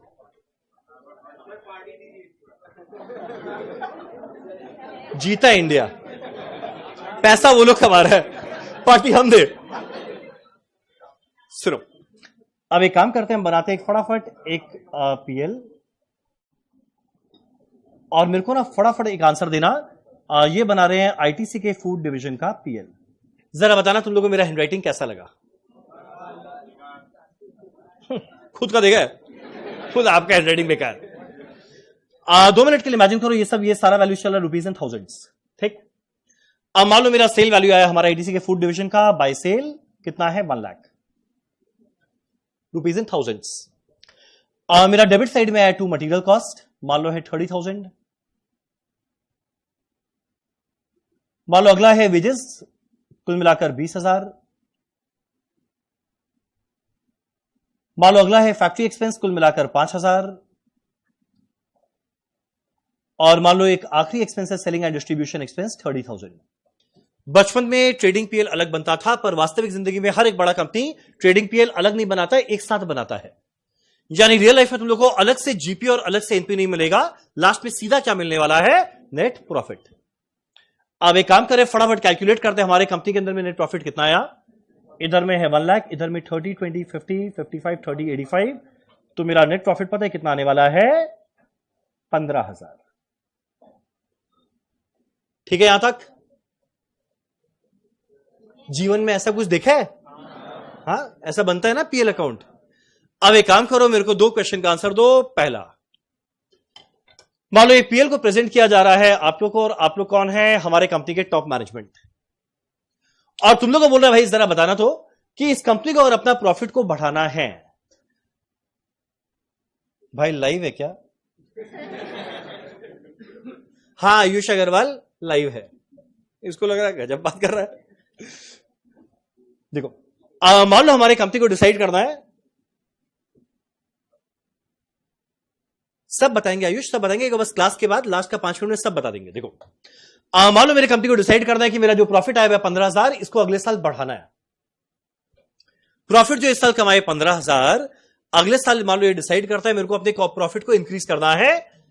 तुम लोग बताओ ये कंपनी ऐसा क्या क्या स्टेप लेगा, ऐसा क्या क्या स्टेप लेगा जिसके द्वारा हमारे कंपनी का प्रॉफिट अगले साल बढ़ जाएगा। जरा बताओ ये ऐसा क्या स्टेप लेगा। एक मिनट, क्या? जितना कॉस्ट ऑफ प्रोडक्शन है कम करेगा, और बोलो क्या? सेल्स बढ़ाएगा, बस हो गया, करेक्ट। 1 मिनट लगा बोलने, 1 मिनट भी नहीं, 10 सेकेंड। सेल्स बढ़ा दो, कॉस्ट गिरा दो। अब जितना आसानी से बोला गया और उतना आसानी से हो जाता, क्या लगता है जीवन में एक भी कंपनी लॉस में रहता? बोलना कितना आसान था, सेल बढ़ाओ, कॉस्ट गिराओ। भाई सेल कौन सा बढ़ा है, कैसे बढ़ा है, कॉस्ट कौन सा गिरा है, कैसे गिरा है? इस सवाल का जवाब तो ये फाइनेंशियल अकाउंट्स की पीएल को देखकर नहीं मिला। तो यही कारण है हम हमेशा बोलते हैं जो मेरा फाइनेंशियल अकाउंट्स का पीएल है, ये मेरे लिए टॉप मैनेजमेंट के लिए कोई काम का नहीं। सबसे रद्दी डॉक्यूमेंट जो होता है टॉप मैनेजमेंट के लिए वो रहता है फाइनेंशियल अकाउंट्स का पीएल।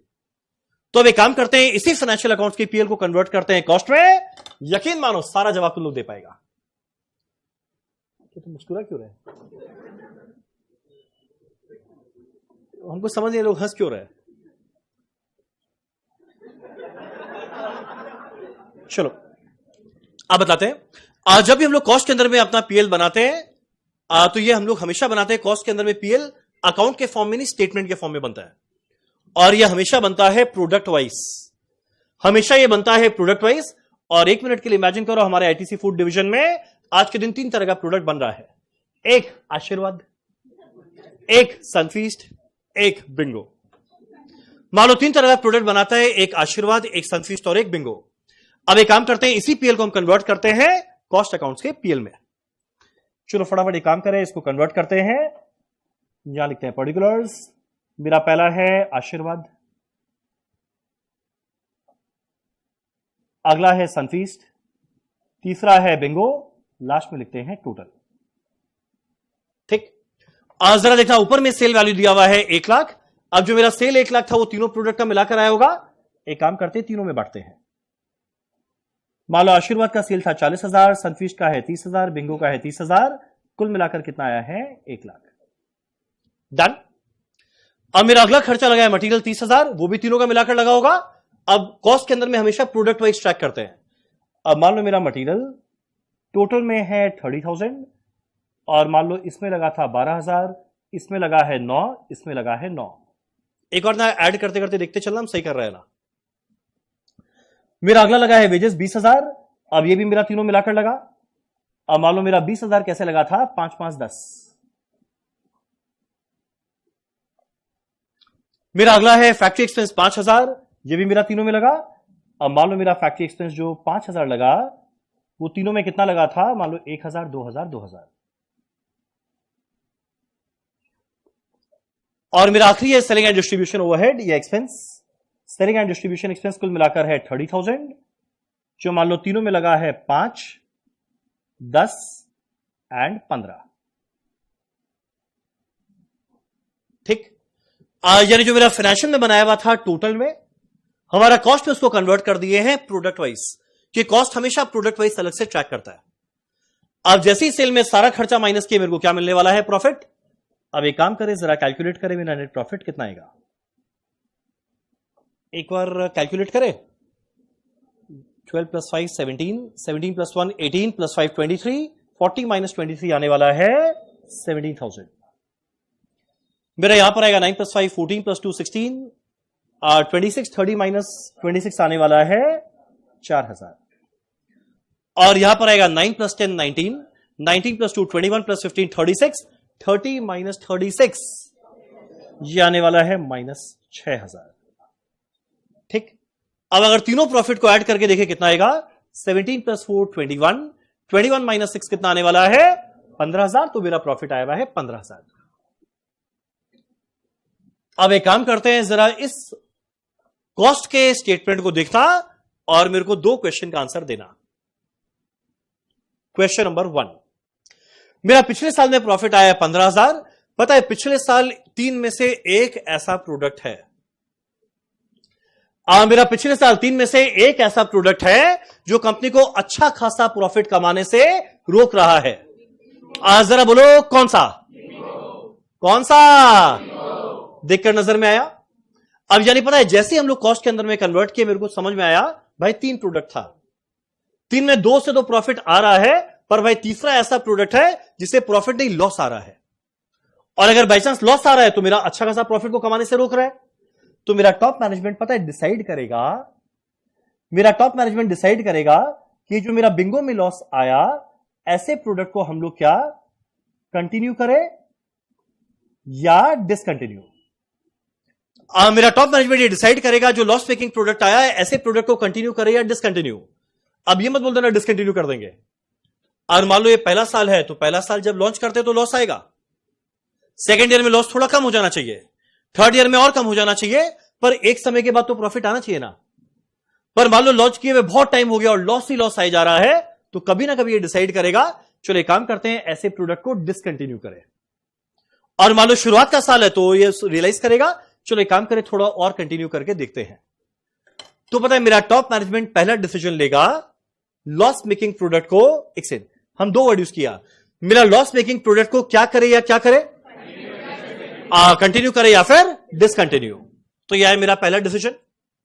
अब मेरा अगला क्वेश्चन उठता है, जो मेरा 2 और प्रोडक्ट बच गया, तुम लोग बताना। आशीर्वाद और सनफीस्ट में दोनों में प्रॉफिट आया, पर पता है 2 में से एक ज्यादा प्रॉफिटेबल है। और अगर मान लो हमारे कंपनी को और एक्सपेंशन करना है ताकि प्रॉफिट बढ़ाए, तो तुम लोग बताओ ये एक्सपेंशन किस में करना चाहेगा? आशीर्वाद में करना चाहेगा या सनफीस्ट में करना चाहेगा? क्यों? तुम लोग कौन सा नंबर देखा? सेल देखा, और क्या देखा? नेट प्रॉफिट देखा, और क्या देखा? एक्सपेंस देखा, और क्या देखा? और ऊपर में नाम देखा। बहुत अच्छा। अब हम बताते हैं, तुम लोग पता है जब छोटा छोटा बच्चा लोग था उस समय एक रेशियो सुना होगा, नेट प्रॉफिट रेशियो। नहीं सुना? वर्ड सुना है जीपी रेशियो। अच्छा एक सेकंड, जीपी का फुल फॉर्म?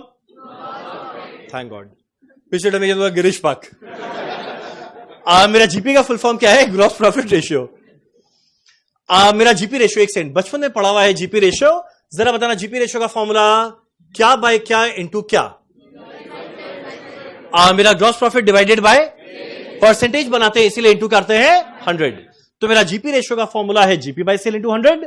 सेम लॉजिक लगाते हुए बताना, अगर बाई चांस मुझे निकालना है नेट प्रॉफिट रेशियो, तो नेट प्रॉफिट रेशियो का फॉर्मूला क्या बनेगा? Net profit divided by sale percentage के लिए इंटू 100। अब एक काम करें, जरा एक बार दोनों का एनपी रेशियो कैलकुलेट करें कितना है। पहले वाले में है 17,000 डिवाइडेड बाय सेल वैल्यू है 40,000, परसेंटेज के लिए इंटू 100।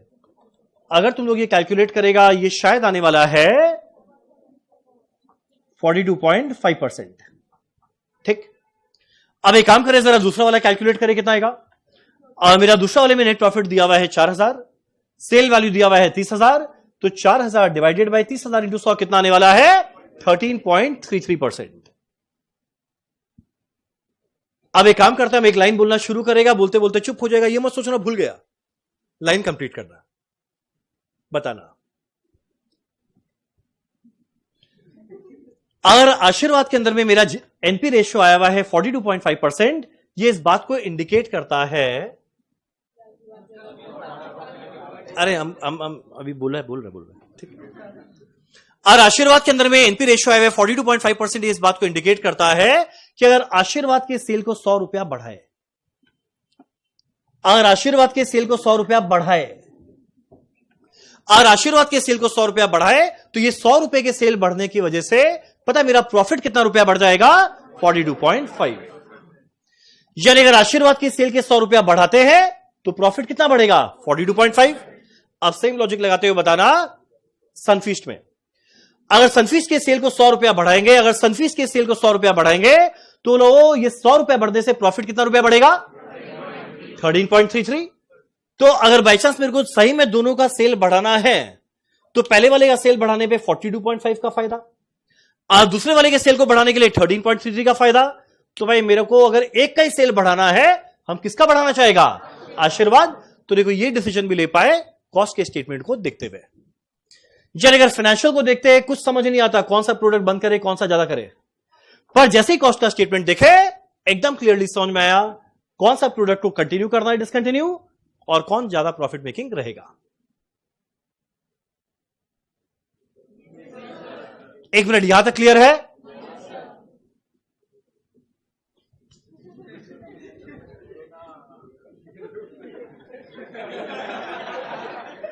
अरे बोलो ना।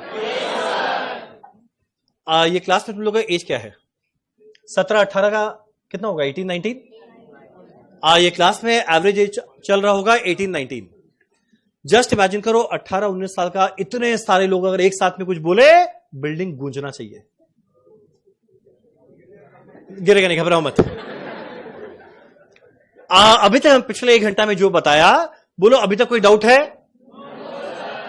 क्लियर है? अरे बोलो ना। चलो डन। अब एक काम करते हैं, जितना अभी तक हम लोग पढ़े फटाफट लिखते हैं 2 शब्द। एक काम करना, नोटबुक खोलना, पहला लिखते हैं कॉस्ट अकाउंटिंग क्या है। क्या हो गया? क्या बोल रहा है? डेफिनेटली बढ़ेगा। सेल अगर बढ़ाएंगे 100 रुपया, मेरा एक्सपेंस भी बढ़ेगा, पर नेट में जाके देखो मेरा प्रॉफिट क्या होगा, 42.5 बढ़ जाएगा। प्रॉफिट तो इवेंचुअली बढ़ रहा है ना, यहां पे खाली 13 रुपया बढ़ता है, यहां 42.5 बढ़ रहा है। डन। आप बताएंगे वो वाला सिनेरियो भी आएगा, बताते हैं। चलो एक काम करना, पहले जानते हैं कॉस्ट अकाउंटिंग का डेफिनेशन क्या है। पहला हेडिंग लिखा कॉस्ट अकाउंटिंग।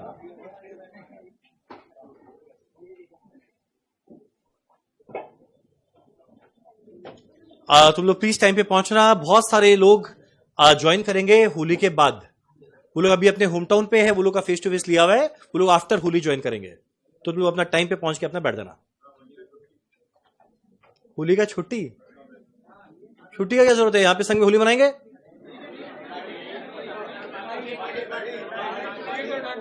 पार्टी भांग चलेगा?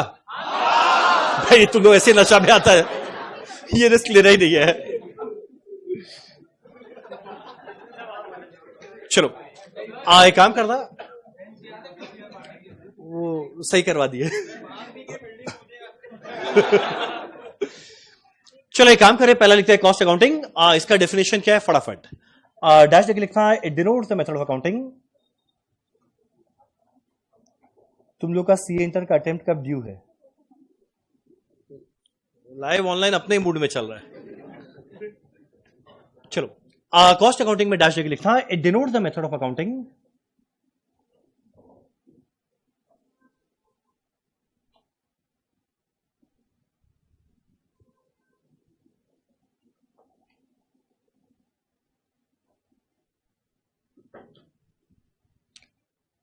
I denotes the method of accounting which deals with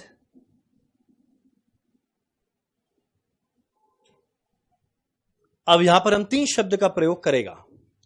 I denotes the method of accounting which deals with पहला वर्ड प्रिंसिपल्स।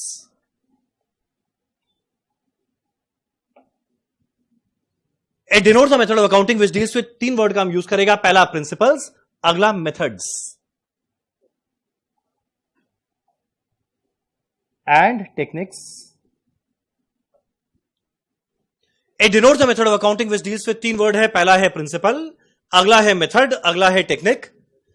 अब मेरा पहला क्वेश्चन उठता है, ये प्रिंसिपल, मेथड और टेक्निक क्या होता है? जैसे हमारे अकाउंट्स के अंदर में होता है अकाउंटिंग स्टैंडर्ड, हमारे कॉस्ट के अंदर में होता है कॉस्ट अकाउंटिंग स्टैंडर्ड। और कॉस्ट अकाउंटिंग स्टैंडर्ड में ना बहुत सारे टेक्निक डिस्कस किया हुआ है कि जब भी हम लोग कॉस्ट कैलकुलेट करते हैं किस तरीके से कैलकुलेट करना है। यानी कॉस्ट अकाउंटिंग में वो सारा टेक्निक हम लोग कवर करेंगे, किस तरीके से कॉस्ट कैलकुलेट करना है हर अलग अलग इंडस्ट्री में। मैन्युफैक्चरिंग में कैसे, कंस्ट्रक्शन इंडस्ट्री में कैसे, सर्विस सेक्टर में कैसे। तो ये आया हमारा प्रिंसिपल। और अगला मेरा मेथड क्या होता है। इंडेक्स में देखिएगा ना बहुत सारा मेथड है। Job and batch costing, process costing, contract costing, operating costing, ये अलग अलग तरह का मेथड है जो इवेंचुअली हम लोग धीरे धीरे जानेंगे। और मेरा अगला है टेक्निक। टेक्निक जनरली क्या चीज के लिए यूज किया जाता है? टॉप मैनेजमेंट का डिसीजन के लिए, और उसके लिए हमारा होता है marginal costing and standard costing. यानी पूरे कॉस्ट अकाउंटिंग के अंदर में प्रिंसिपल जानेंगे, अगला मेथड जानेंगे, अगला टेक्निक जानेंगे। अच्छा एक सेकेंड, ये कॉस्ट अकाउंटिंग यूज करेगा कौन? शेयर होल्डर करेगा या टॉप मैनेजमेंट? क्या चीज के लिए? क्या चीज के लिए? डिसीजन लेने के लिए। तो ये यूज कौन करने वाला है? Top management, used by top management.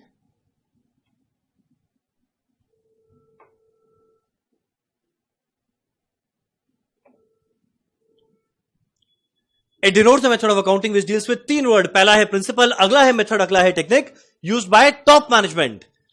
Top management क्यों यूज कर रहा है? For decision making.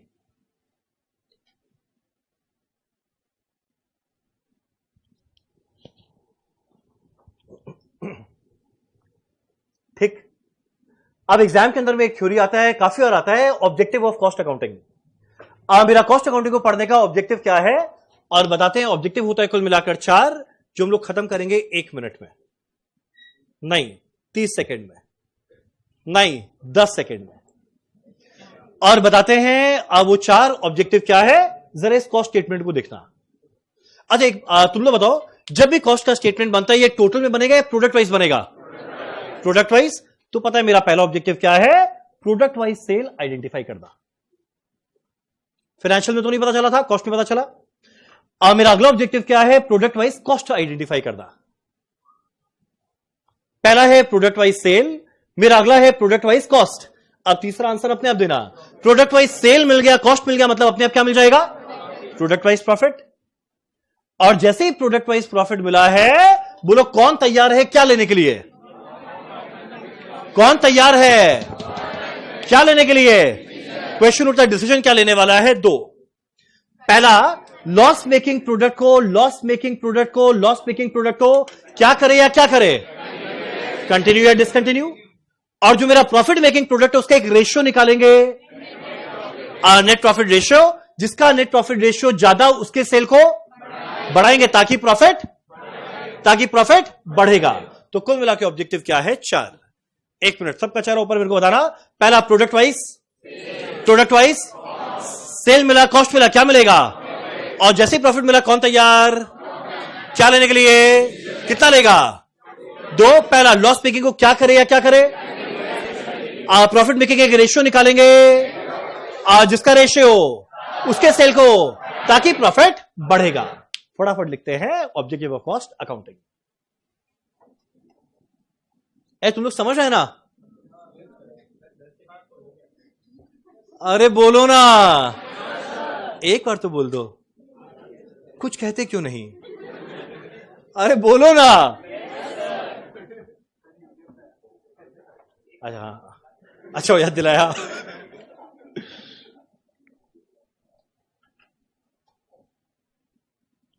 पहला 5 क्लास यूट्यूब में जाएगा, उस समय बहुत शरीफ रहेंगे।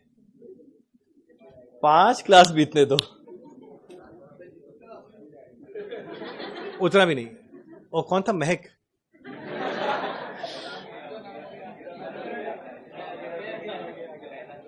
चलो, ऑब्जेक्टिव्स ऑफ कॉस्ट अकाउंटिंग। वैसे इस क्लास में सबसे यूनिक नेम किसका है? सबसे बड़ा विचित्र नाम? 1 मिनट। हाँ रंजन देखो यूनिक है। हम श्योर है मेरे से मिलने से पहले तुम लोग आज तक जीवन में कभी किसी का नाम रंजन नहीं सुना होगा। किसका सुना है? मंजन अलग होता है, रंजन है। चलो पहला लिखते हैं पॉइंट नंबर 1। सब मेरा नाम क्या भाई? तेरा नाम एकलव्य? नहीं सुने हुए, बहुत सुने हुए। चलो पहला लिखते हैं ऑब्जेक्टिव ऑफ कॉस्ट अकाउंटिंग। पहला लिखते हैं पॉइंट नंबर 1। अब देखो मेरा पहला ऑब्जेक्टिव क्या था? प्रोडक्ट वाइज सेल निकालना। तो यहां लिखते हैं ascertainment of product wise sale.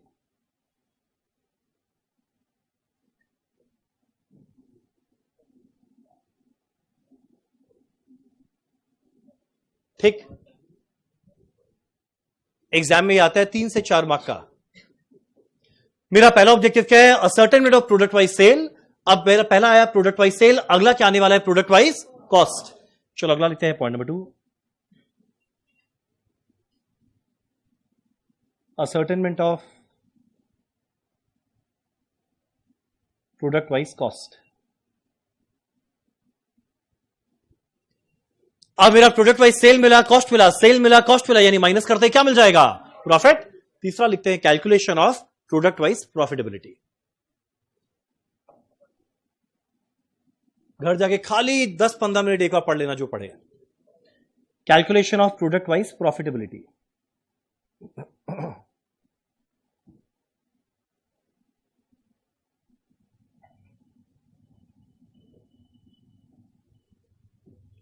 अब फोर्थ वाला अपने आप बताना। पहला है product wise sale, cost, profit. अब जैसे ही प्रॉफिट आया बताओ कौन तैयार है क्या लेने के लिए? कितना लेगा? पहला किसको क्या करे या क्या करे? लॉस मेकिंग को कंटिन्यू करे या डिसकंटिन्यू? अगला प्रॉफिट मेकिंग का एनपी रेशियो निकालेंगे, जिसका रेशियो उसके सेल को बढ़ाएंगे ताकि मेरा प्रॉफिट बढ़ेगा। डन। चलो यहां लिखते हैं assess the top management in decision making. Sir मेरे बीकॉम के सर का नाम रंजन था। वाह। सर हमारे यहां कंडक्टर का नाम होता। तुम बस में चढ़ के कंडक्टर का नाम पूछता है? कौन है ये? सौरभ। चलो अगला लिखते हैं assist the top management in decision making.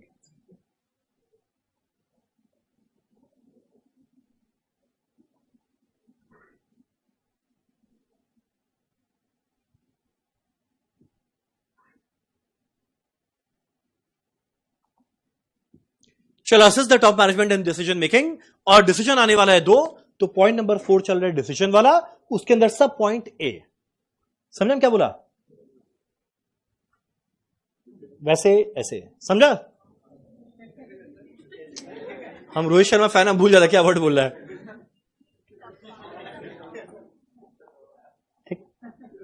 मेरा पॉइंट नंबर 4 है डिसीजन मेकिंग, इसके अंदर में सब पार्ट ए। पहला डिसीजन क्या लेना है? लॉस मेकिंग को करे या ना करे कंटिन्यू। चलो evaluate whether a loss making product should be continued or discontinued। पहला इवैल्यूएट करेंगे, डिसाइड करेंगे जो मेरा लॉस मेकिंग प्रोडक्ट आया, ऐसे लॉस मेकिंग प्रोडक्ट को कंटिन्यू करे या फिर डिसकंटिन्यू। नॉर्मल बात। अब मेरा अगला कौन सा है? जो प्रॉफिट मेकिंग प्रोडक्ट आया। तो अगला लिखते हैं point number B, identify the product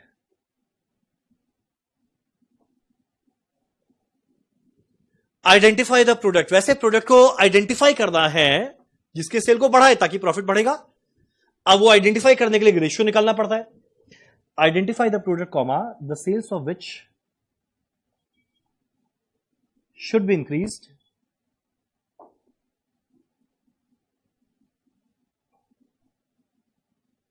to increase the overall profitability।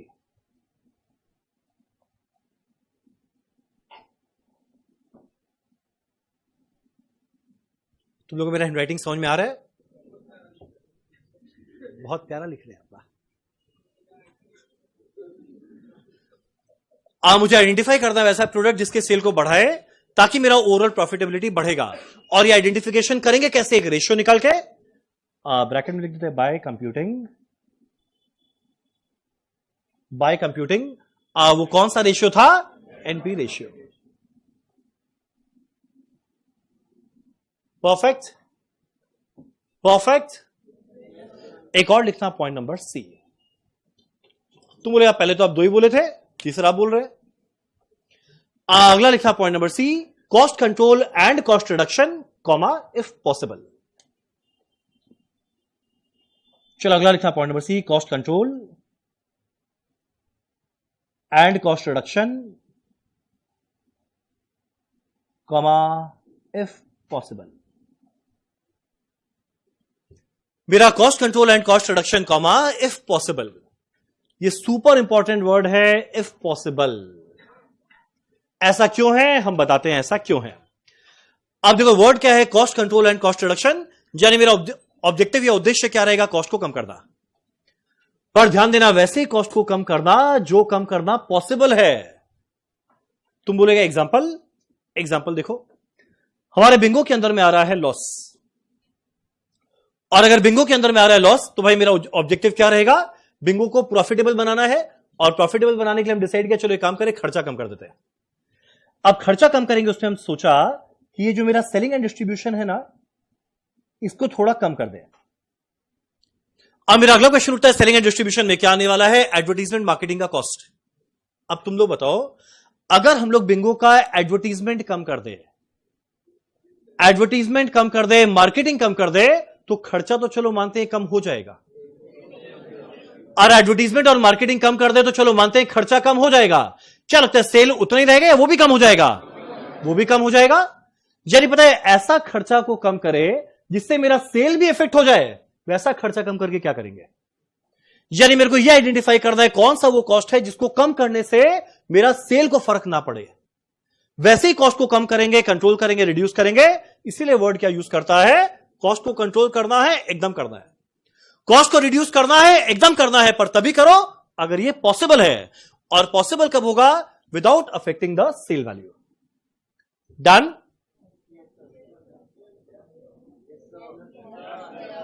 बोलिए। सबका चेहरा ऊपर, कोई नीचे देखा आंख लो चलेंगे। सबका चेहरा ऊपर। अब जरा देखे तुम लोग, अभी तक पिछले 15-20 मिनट जो पढ़े कितना याद है? मेरा पहला था कॉस्ट अकाउंटिंग का डेफिनेशन, ठीक? बोलेंगे, चुप हो जाएंगे, बोलते बोलते कंप्लीट करना। मेरा कॉस्ट अकाउंटिंग का डेफिनेशन क्या है? It denotes the method of accounting which deals with, पहला है प्रिंसिपल्स, अगला मेथड्स, अगला technique used by for decision making. मेरा अगला है ऑब्जेक्टिव ऑफ कॉस्ट अकाउंटिंग, कुल मिलाकर 4। पहला प्रोडक्ट वाइज, सेल मिला, कॉस्ट मिला। अब जैसे ही प्रॉफिट मिला, कौन तैयार है क्या लेने के लिए? कितना लेगा? 2 या 3? 2 या 3? 2 या 3? पहला किसको क्या करे या क्या करे? लॉस मेकिंग को कंटिन्यू करे या डिसकंटिन्यू। अगला प्रॉफिट मेकिंग का एक रेशियो निकालेंगे जिसका नाम है, जिसका रेशियो उसके सेल को, ताकि प्रॉफिट बढ़ेगा। तीसरा क्या था? Cost control and cost reduction comma if possible. Super important word है इफ पॉसिबल। बोलो क्लियर है यहां तक? अरे बोलो ना, कोई भी डाउट, कोई भी डाउट?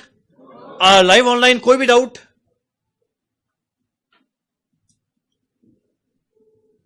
ये लोग क्या बोलते हैं हमको कुछ समझ नहीं आता। Methods and technique, yes sir. मेरा बोलना क्या चाह रहा भाई? ओ अच्छा, मेरा नाम यूनिक है तो पूरा लिखो ना। अच्छा लिख दिया मेरा। अब आदमी सोचते जो क्या बोल रहा है।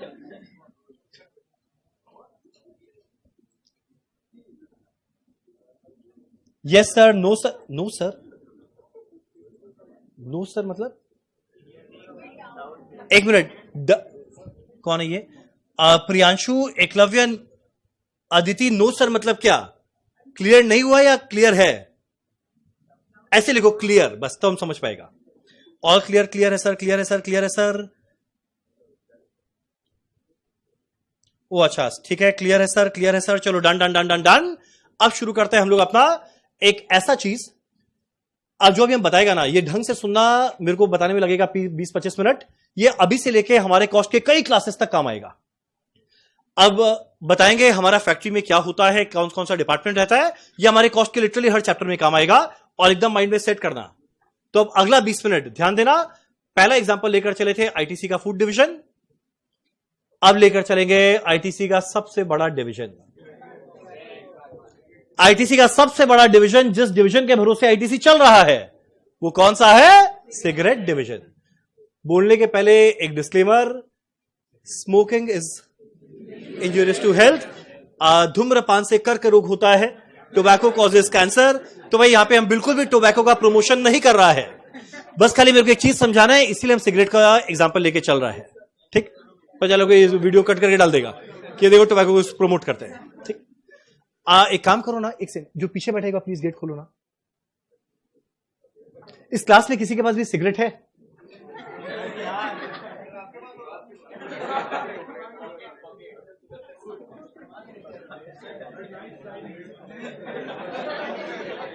एक चीज समझा रहे हैं, ज्यादा इसको रियल लाइफ में मत इंप्लीमेंट करने बैठ जाना।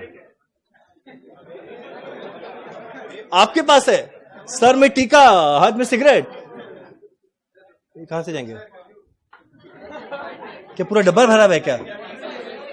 लाइटर नीचे, अच्छा वो लाइटर निकाल रहे हैं। चलो सुनो, अब हम बताते हैं। अब अगला ना 15-20 मिनट्स को एक बार ढंग से देखना, अच्छे से सुनते हुए चलना, पूरा कॉस्ट में हर चैप्टर में काम आएगा। हाँ डिटेल में बताए एकदम। ओ चलो सुनो, मेरा पहला क्वेश्चन उठता है जो हमारा आईटीसी है, इसका हेड ऑफिस कहां पर? किसी को पता है आईटीसी का हेड ऑफिस कौन से सिटी में है? Kolkata, one of the rare अच्छा कंपनी जिसका हेड ऑफिस अभी भी कैलकाटा में है, उसमें एक है आईटीसी। और पता है ये कहां पर है? तुम लोग, हाँ, रसल स्ट्रीट में। जब तुम लोग का जो सीए इंस्टीट्यूट है ना, वो कस्बा वाला नहीं, गांव वाला नहीं, जो शहर में है, ठीक। आज जो मैदान मेट्रो से निकलेंगे, जीवन दीप आएगा, लेफ्ट लेंगे, टूवर्ड्स पार्क स्ट्रीट जब वॉक करते हैं तो वहां पे मिलेगा आईटीसी का हेड ऑफिस। अब तुम लोग कुछ टाइम में रियलाइज करेगा मेरा ड्राइंग ब्यूटीफुल है। अब देखो हम बनाकर दिखाने वाले हैं आईटीसी का हेड ऑफिस। तुम बोले वाह क्या बनाए हैं।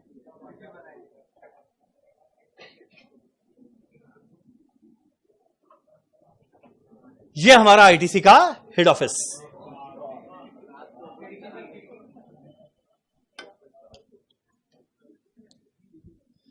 जन्म ही मृत्यु का कारण है।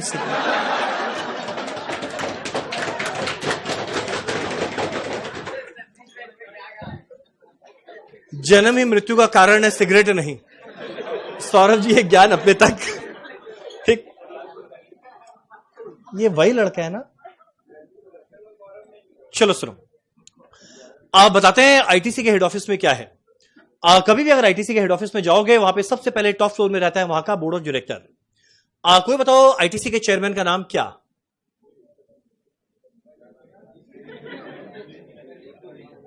आईटीसी के चेयरमैन का नाम, हाँ कौन? मिस्टर संजीव पुरी। दोस्त नहीं है मिस्टर, ठीक। आईटीसी के चेयरमैन का नाम है मिस्टर संजीव पुरी। उसके पहले लेट वाईसी देवेश्वर थे। तो जो भी डायरेक्टर है, जो भी टॉप मैनेजमेंट है, वो लोग बैठता है हमारा हेड ऑफिस के टॉप फ्लोर में। यहां पर आया बीओडी। मेरा अगला क्वेश्चन उठता है, और हमारे हेड ऑफिस में कौन रहेगा? और हमारे हेड ऑफिस में कौन रहेगा? मार्केटिंग डिपार्टमेंट का हेड। कौन रहेगा? प्रोडक्शन डिपार्टमेंट का हेड। कौन रहेगा? फाइनेंस डिपार्टमेंट का हेड। कौन रहेगा? एचआर डिपार्टमेंट का हेड। कौन रहेगा? लीगल डिपार्टमेंट का हेड। कौन रहेगा? एडमिन डिपार्टमेंट का हेड। कौन रहेगा? सेक्रेटरी डिपार्टमेंट का हेड। नीचे में रहेगा सिक्योरिटी गार्ड। अब कोई बचा नहीं तो एक फ्लोर एक्स्ट्रा बच गया था, तो नीचे में रहेगा सिक्योरिटी गार्ड। तो ये हमारा हेड ऑफिस। हेड ऑफिस के अंदर में खाली डिसीजन लिया जाता है, काम कुछ नहीं होता। मेरा अगला क्वेश्चन उठता है, जब भी हम लोग को ये सिगरेट बनाना है, ओ भाई ठीक, जब भी हमारे आईटीसी को सिगरेट बनाना है, एक मिनट सुनो ना, जब भी हमारे आईटीसी को सिगरेट बनाना है, तुम लोग के हिसाब से क्या लगता है? जो सिगरेट बनता है ये क्या हेड ऑफिस में बनता होगा? क्या लगता है, हेड ऑफिस में बनता होगा या फैक्ट्री में बनता होगा? फैक्ट्री। क्या लगता है? संजीव पुरी बोले तंबाकू से सिगरेट बनाएंगे बैठ बैठ के, वो तो होगा नहीं। हमारा सिगरेट कहां पर बनता है? फैक्ट्री में। और आईटीसी का सिगरेट फैक्ट्री इंडिया में है 5 जगह। एक तो पास में ही है खिदरपुर, 1 घंटा दूर है। अगला बिहार में एक जगह है मुंगेर, वहां पर है। कोई यहां पर मुंगेर का है? चलो डन। तीसरा है उत्तर प्रदेश में सहारनपुर। 4th है कर्नाटका के अंदर में बैंगलोर। और 5वां महाराष्ट्र में एक है, भगवान जाने के ऊपर उस जगह का नाम है रंजनगांव। तो 8 लोग, हमको ध्यान है, हम लोग 8 लोग ज्वाइन किए थे जब आईटीसी। तो 8 लोग का पहले ट्रेनिंग हुआ, बाद में हर एक जन को पोस्टिंग दिया गया। अब जिसका जैसा नेचर उसको वहां पोस्टिंग मिल गया। एक लड़का टीका लगा के आता था, उसको पकड़ाया मंगलबत्ती, वो मंगलदीप अगरबत्ती है कि हाँ चलो ठीक है तुम उस डिवीजन में जाओ। एक लड़का सुबह से शाम खाता था, पकड़ाया फूड डिवीजन। पता नहीं मेरे में कौन सा काबिलियत दिखा, मेरे को पकड़ाया सिगरेट डिवीजन। अब हम ये बात को अज्यूम कर रहे हैं सिगरेट डिवीजन सबसे इंपॉर्टेंट डिवीजन है, तो अपने बेस्ट कैंडिडेट को वहां भेजा होगा। ये बात सोच के मैं एक बार का खुश रहा। आज जब सिगरेट डिवीजन में भेजने का बात हुआ तो हम खुश था, बोला चलो बढ़िया है। और मेरे को बोला इंपोर्ट एक्सपोर्ट का हेड बनाएंगे, हम बोला ओके। आज जब पता चला सिगरेट डिवीजन में भेजना है, हम बस जाके अपने बॉस को रिक्वेस्ट किया, हम बोला सर जहां भेजना है भेजिए, रंजनगांव नहीं जाएगा। कितना गंदा लगेगा, कोई पूछा रंजन कहां जा रहा है? रंजनगांव जा रहा है। तो बोला सर कहीं भी भेजिए, रंजनगांव नहीं जाएंगे। तो वो भी पहले मजा के लिए मजा आएगा लिखना। फिर उसमें फेसबुक था ranjan@ranjangaon। हमारा सर वहां नहीं कहीं और भेजिए। बाद में डिसाइड किया गया मुझे भेजा जाएगा आईटीसी का सबसे बड़ा फैक्ट्री जो है बैंगलोर सिगरेट फैक्ट्री। उस समय में, ये बात है 2009 का, उस समय में वहां पे एक दिन में 100 मिलियन सिगरेट बनता था। एक दिन में 100 मिलियन, एक दिन में, उस समय में। अब तो पता नहीं क्या बन रहा होगा। अब हमारा बैंगलोर सिगरेट फैक्ट्री के अंदर में कौन सा डिपार्टमेंट होता है, वो क्या काम करता है, उसका एक ब्रीफ बताते हैं। ढंग से सुनना, हमारे हर चैप्टर में काम आएगा। ठीक, अब मेरा अगला बात, अब बनाने जा रहे हैं हम आईटीसी का एक ब्यूटीफुल फैक्ट्री जो है बैंगलोर में।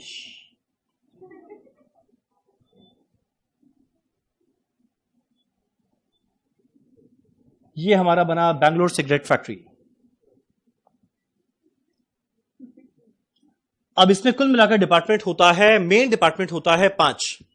पहले डिपार्टमेंट का नाम होता है स्टोर्स डिपार्टमेंट, अगले वाले का नाम होता है इंजीनियरिंग डिपार्टमेंट, अगले वाले का नाम होता है फाइनेंस डिपार्टमेंट। जैसे रंजन का जब पोस्टिंग हुआ था वो गया था फाइनेंस डिपार्टमेंट में, और फाइनेंस के जस्ट बाजू में रहेगी एचआर डिपार्टमेंट।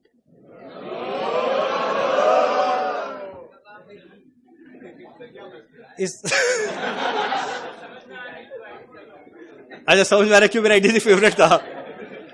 ठीक, तो पहला रहेगा स्टोर्स डिपार्टमेंट, अगला रहेगा इंजीनियरिंग, अगला रहेगा फाइनेंस, पास में रहेगी एचआर डिपार्टमेंट।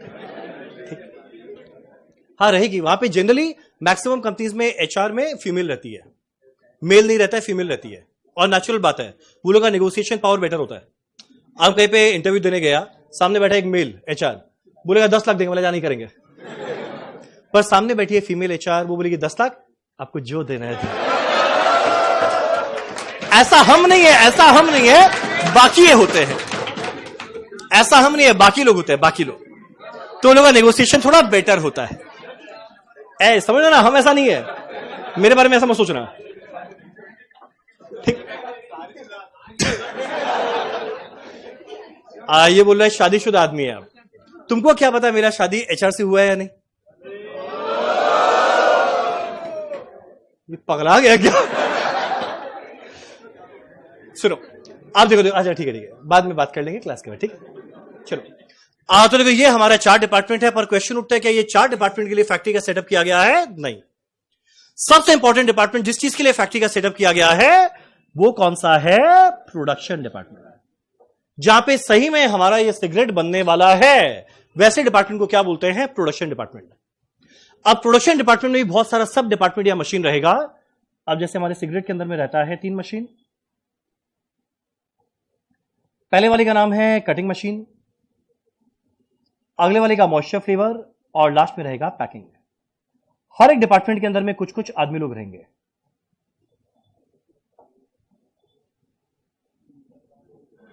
देख रहे हम कितना सुंदर ड्राइंग बना रहे हैं।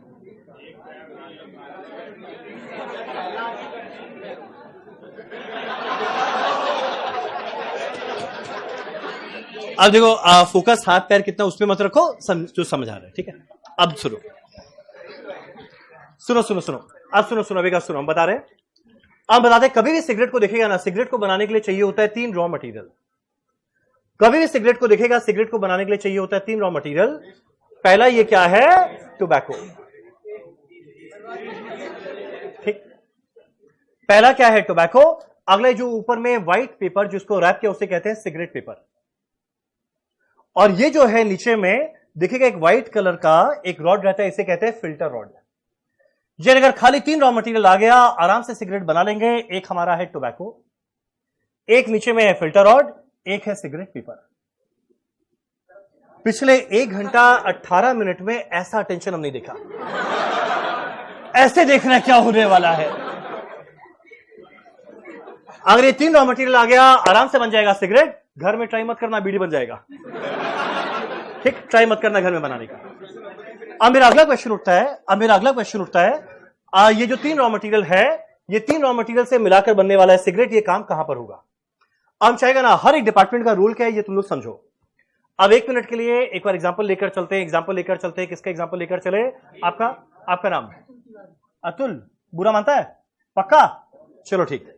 आज जो हमारा अतुल है, ये कौन है? अभी से लेकर कोर्स का आखिरी क्लास तक टोबैको बॉय। ये लड़का है टोबैको बॉय। अब कभी भी हम लोग को रॉ मटेरियल चाहिएगा, किससे मंगवाने वाले हैं? टोबैको बॉय अतुल से। ठीक, अब ये कौन है? सप्लायर। ये सप्लायर का वेयरहाउस, गोडाउन।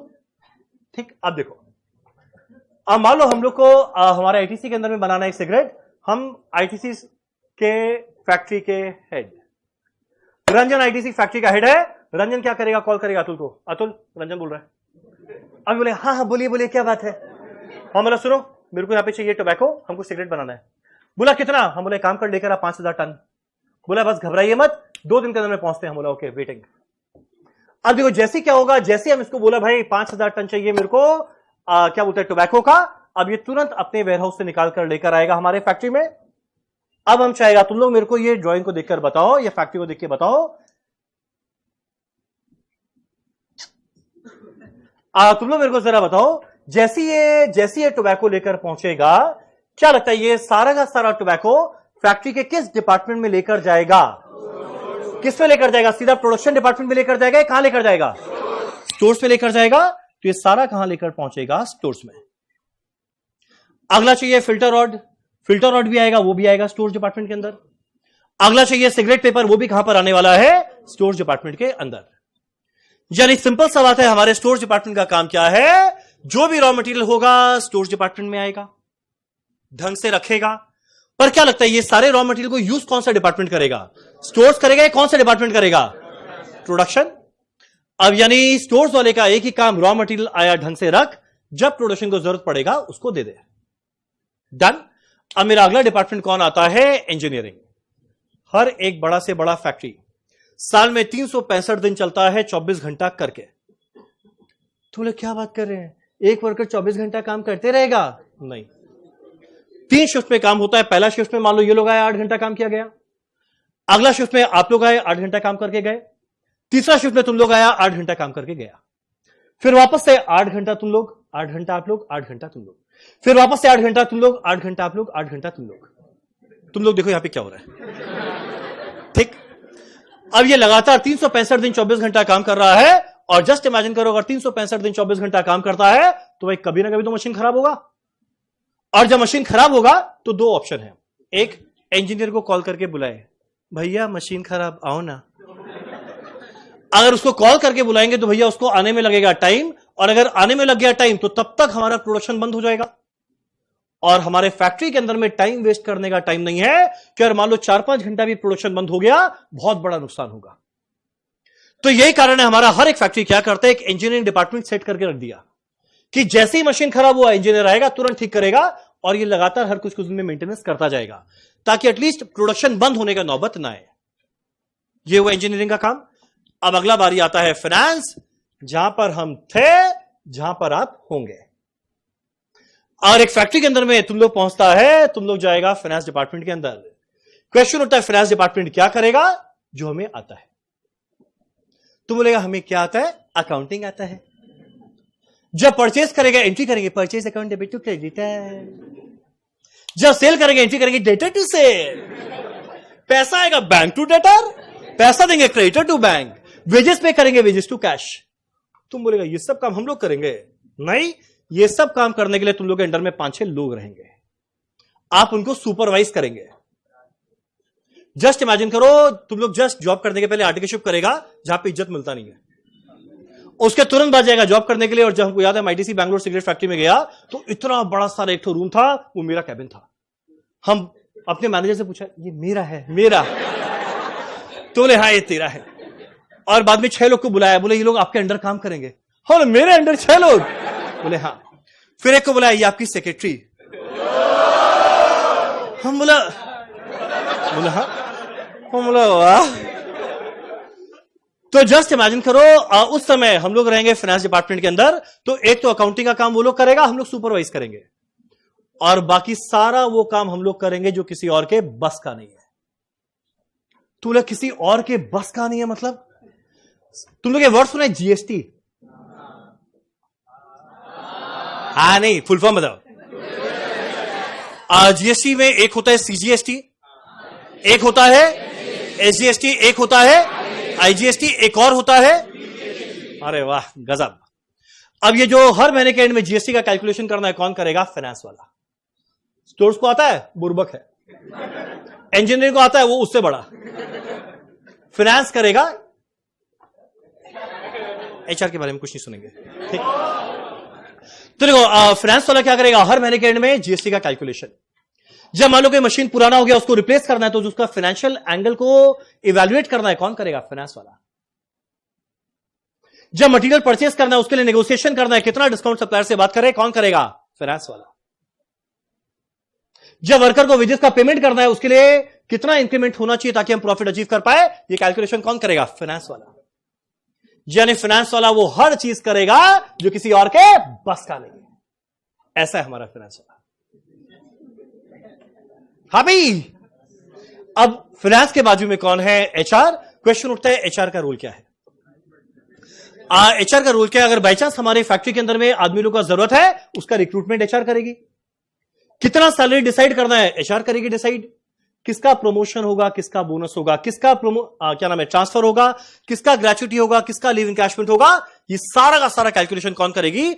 एचआर। यानी जब फैक्ट्री में जाओ, किसको पटा के रखना? एचआर। ये महक ना, ठीक। चलो, हमारा ये चारों डिपार्टमेंट खत्म। पर भाई, ये चारों डिपार्टमेंट के लिए थोड़ी हम लोग फैक्ट्री सेटअप किए हैं। फैक्ट्री सेटअप किए हैं प्रोडक्शन के लिए। अब 2 मिनट में एक बार बताएगा प्रोडक्शन कैसे होता है। बाद में ना एक 5 मिनट का बैंगलोर नहीं, एक नॉर्मल सिगरेट फैक्ट्री का एक वीडियो दिखाएगा और हम कुछ समझाते हुए चलेगा। ढंग से सुनना कि जो हम लोग कल कॉस्टशीट का पूरा फॉर्मेट पढ़ेंगे ना, उसके अंदर में हर एक लाइन आइटम तुम लोग आज विजुअलाइज कर रहा होगा, ठीक। जब वीडियो चलाएंगे, सारा लाइट्स ऑफ कर देंगे, वीडियो देखना, ठीक। नहीं, लाइट ऑन रहेगा। क्यों? क्या क्यों? कैसा फील चाहिए? चलो सुनो, एक मिनट, चलो हम बताते हैं एक बार शॉर्ट में। ये जो हमारा प्रोडक्शन डिपार्टमेंट है, उसमें किस तरीके से काम होता है। मेरा प्रोडक्शन डिपार्टमेंट में किस तरीका से काम होता है। सबसे पहले बताओ, प्रोडक्शन डिपार्टमेंट में पहला चाहिए रॉ मटेरियल, वो था टोबैको। बताओ, ये टोबैको कौन से डिपार्टमेंट से मांगेगा? किससे मांगेगा? स्टोर से मांगेगा। अब तुम लोग को अभी हम वीडियो दिखाएगा। टोबैको जब आता है, वो इतने बड़े बड़े बल्क में आता है, पर सिगरेट होता है छोटा सा। अब इतने बड़े टोबैको को अगर सिगरेट में डाल दो, इतना बड़ा सिगरेट बन जाएगा। थोड़ी मिलके फूकेंगे, तुम इधर से फूक, तुम उधर से फूक, ग्रुप एक्टिविटी तो है नहीं है। तो सबसे पहले जो इतना बड़ा टोबैको आया हुआ था, इसको छोटे छोटे पीसेस में कट किया जाएगा। और ये कट करने का काम कहां पे होने वाला है? कटिंग डिपार्टमेंट में, ठीक। तो मेरा सबसे पहला काम कहां पर होने वाला है? कटिंग डिपार्टमेंट में, जब बड़े टोबैको को छोटे छोटे पीसेस में कट किया जाएगा। अब कट करने के बाद ये जाने वाला है अगला डिपार्टमेंट, जिसका नाम है मॉइस्चर एंड फ्लेवर। अब पता है, जो टोबैको होता है ना, बड़ा रफ होता है। और अगर ये इतना रफ होता है, इसको अगर सिगरेट पेपर के अंदर में डाल दे और लाइटर से जलाए ना, वो इतना रफ है कि सिगरेट जले ना जले, उसके पहले आदमी जल जाएगा। बड़ा फटाफट आएगा। तो इसीलिए ना एक फिक्स्ड परसेंटेज है, 21% मॉइस्चर ऐड किया जाता है, ना उससे ज्यादा ना उससे कम। 21% फिक्स मॉइस्चर ऐड करते हैं कि और उससे कम रहा तो बड़ा रफ है, और उससे ज्यादा रहा तो इतना उसमें मॉइस्चर ऐड हो जाएगा ना कि ढंग से वो सिगरेट जलाएंगे बुझेगा। तो फिक्स 21% मॉइस्चर ऐड करते हैं इस डिपार्टमेंट में, एंड अलग अलग तरह का फ्लेवर्स ऐड किया जाता है। आइडिया होगा तुम लोग को। अब एक और मॉइस्चर फ्लेवर ऐड हो गया, उसके बाद ये जाएगा पैकिंग डिपार्टमेंट। इवन तो हम यहां पे 2 आदमी लोग बनाए, पर रियल लाइफ में पैकिंग डिपार्टमेंट में कोई आदमी नहीं होता, पूरा ऑटोमेटिक होता है। सीधा टोबैको पहुंचा, फ्लेवर ऐड होने के बाद अपने आप फिल्टर रॉड लगता है, अपने आप सिगरेट पेपर रैप होता है, अपने आप हर एक सिगरेट को कट करता है, अपने आप पैकिंग में जाते रहता है। अब एक बार ये पूरा का पूरा पैकिंग हो गया, उसके बाद बेचने का काम हमारे फैक्ट्री का नहीं है। एक बार सिगरेट बना, अब पता है ये सारे के सारे सिगरेट को कहां भेजने वाला है? Selling and distribution department. नाम खुद बता रहे, नाम है selling and distribution. Selling and distribution नाम इंडिकेट कर रहा है क्या करेगा, यानी जितना भी मेरा सिगरेट बना वो पहुंचेगा इधर, जो आगे क्या करेगा? एंड कंज्यूमर को बेचेगा। अब तुम बोलेगा आप इतना सारा कहानी सुना है, इसका कारण क्या है? खाली एक चीज निकालना कि जो लास्ट में जाके एक सिगरेट बिकेगा, उसका सेलिंग प्राइस क्या, यानी लास्ट में जो हर एक सिगरेट को बेचेंगे ना, उसका सेलिंग प्राइस क्या है, यह कैलकुलेट करना है।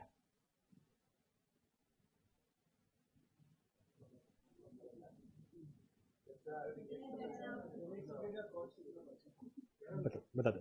अरे बोलो ना, अरे बोलो ना। अच्छा एक सेकेंड, तुम नहीं ये सीए मतलब ये इंटर का क्लास था, कितने साल की हो? अच्छा, हमको लगा ये अपनी छोटी बहन को ले चल जाए क्लास दिखाएंगे।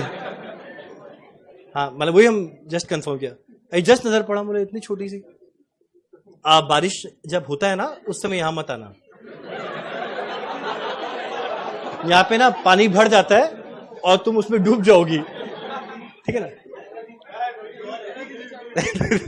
आपका नाम क्या है? कृष्णा। कृष्णा, अरे वाह, वेरी नाइस। नहीं हमको लगा ये अपनी छोटी बहन को चला घर में बोरियत दिखाते हैं, क्लास भी क्या होता है। चलो ठीक, अब लास्ट में मेरे को निकालना क्या है, मेरा हर एक सिगरेट का सेलिंग प्राइस क्या रहेगा। क्वेश्चन उठता है ये सेलिंग प्राइस मिलेगा कैसे? Good afternoon sir. वाह, बड़ा जल्दी ज्वाइन की है। देखो ये कहां चला गया? हाँ, क्वेश्चन उठता है सेलिंग प्राइस निकालेंगे कैसे। मेरा आज का आखिरी लाइव, फिर वो दिखाते हैं वीडियो। ये सेलिंग प्राइस निकालेंगे कैसे, बड़ा आसान होता है। मेरा कुल मिलाकर जितना भी खर्चा लगा, मेरा कुल मिलाकर जितना भी खर्चा लगा, सारे के सारे कॉस्ट को जोड़ दें और बताओ कॉस्ट में हम लोग क्या ऐड करेंगे जो सेल मिलेगा। प्रॉफिट मार्जिन को जोड़ दें, क्या मिल जाएगा? Total sale value. और जितना टोटल सेल वैल्यू आया उसको डिवाइड कर दे कितना सिगरेट बनाए, ताकि मिल जाएगा सेलिंग प्राइस पर सिगरेट क्या रहेगा। अब मेरा अगला क्वेश्चन उठता है ये टोटल कॉस्ट में आता क्या क्या है, यही पढ़ने वाले हैं कल कॉस्ट शीट के अंदर में। बहुत सारा खर्चा आता है, बहुत सारा खर्चा।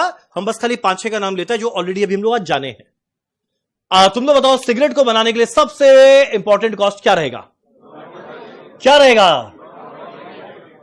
Tobacco, filter rod and cigarette paper. पता है ये तीनों को मिलाकर हम लोग क्या कहते हैं?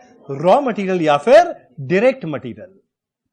कल बहुत डिटेल में जानेंगे, अभी हम बस खाली बता रहे हैं। इमेजिन करो ना, सिगरेट को बनाना है तो सिगरेट तो तभी बनेगा जो टोबैको आएगा, फिल्टर रॉड आएगा, सिगरेट पेपर आएगा। यानी सिगरेट को बनाने के लिए सबसे इंपॉर्टेंट क्या लगता है? रॉ मटेरियल या डायरेक्ट मटेरियल। नाम है डायरेक्ट मटेरियल, दिखते ही समझ में आएगा ये क्या चीज से बना।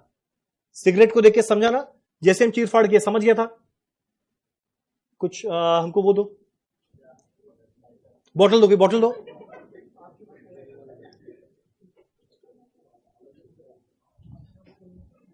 जरा देखो ये, जरा देखो ये क्या है? बॉटल। तुम लोग जैसे इस बॉटल को देख ले ये लोग बेचारे इधर उधर के देख, ये देखो ये रहा बॉटल, ये रहा, ये पूरा ऐसे से होके देख रहा है बॉटल। देखिए बॉटल है। जैसे ये बॉटल को देखा, जरा देख के बताओ ये बॉटल तुम लोग के हिसाब से क्या क्या चीज से बना होगा?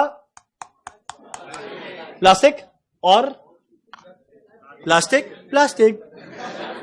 यानी जैसे इस बॉटल को देखते ही समझ में आया ये बॉटल क्या चीज से बना हुआ है? प्लास्टिक से। तो पता है बॉटल को बनाने के लिए रॉ मटेरियल क्या हो जाएगा? प्लास्टिक। एक काम करो, जरा इस फैन को देखो, सब पलट के ऐसे देखा जाए, जीवन में पहली बार देख रहे हैं। इस फैन को देखो और जरा देख के बताओ ये फैन क्या चीज से बना होगा? Bottle.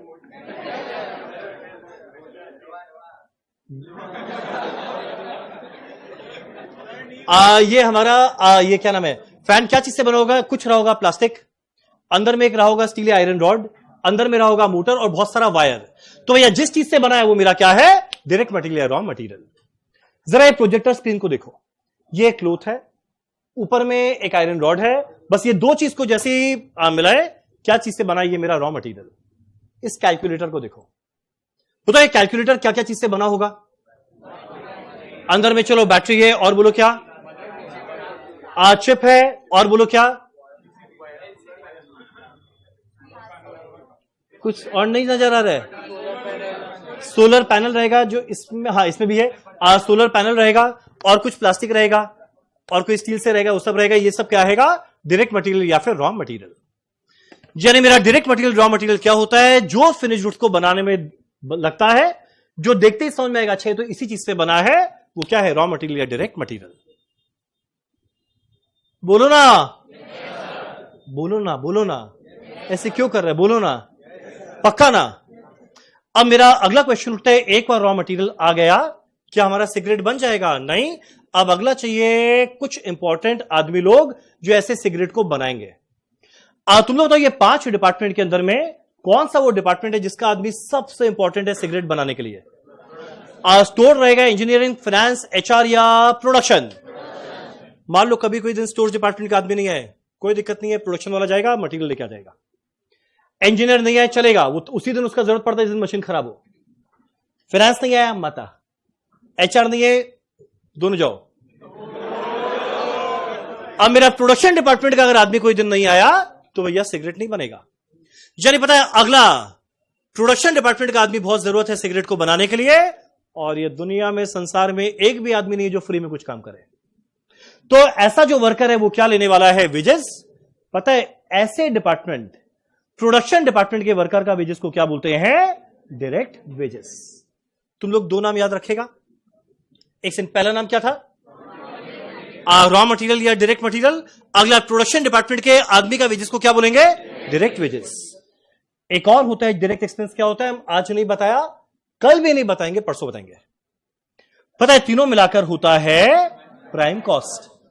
Prime cost, prime cost पे वर्ड आया हुआ है प्राइम। प्राइम का मतलब क्या?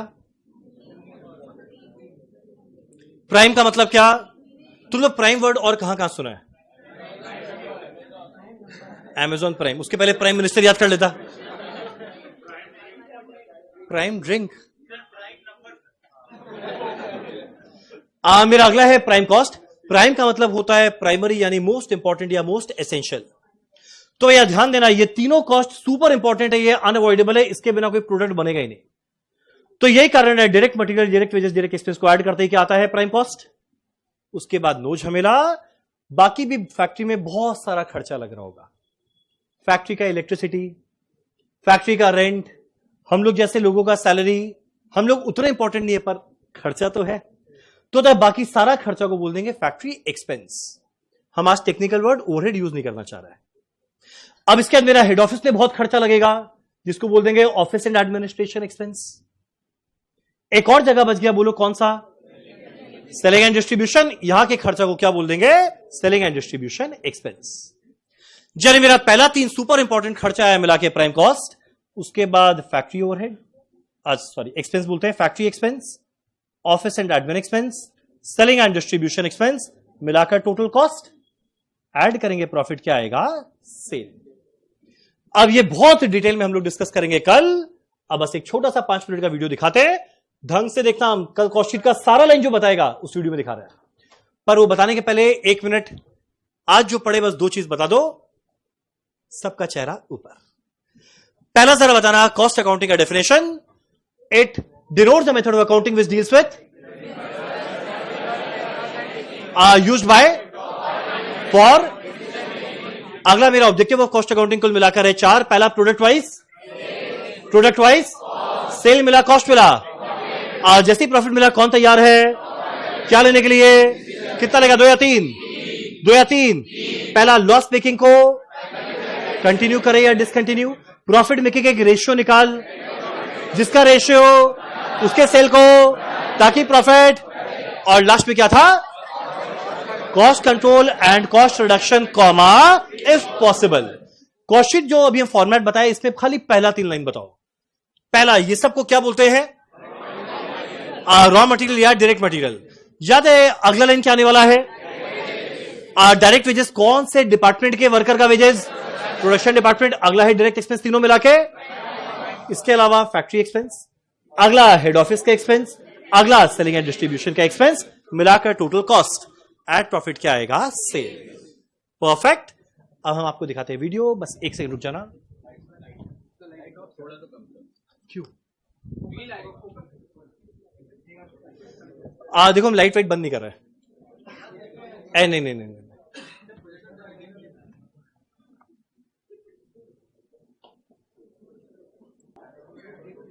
अब देखो, ये हमारा सिगरेट का जो फैक्ट्री है वो है।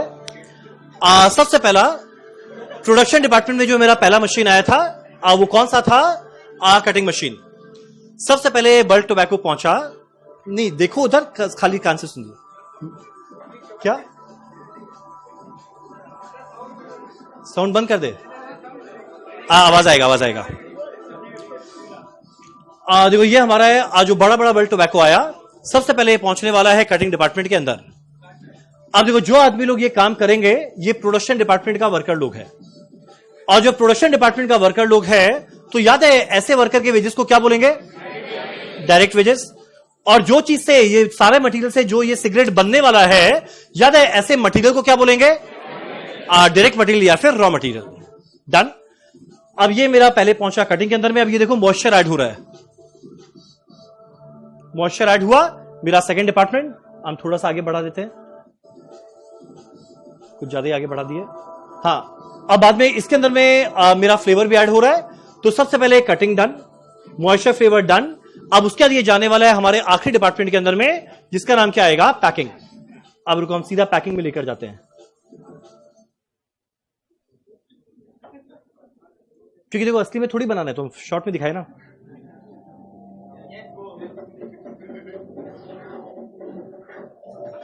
ये देखो हमारा सबसे पहले टोबैको आ गया। अब इसके बाद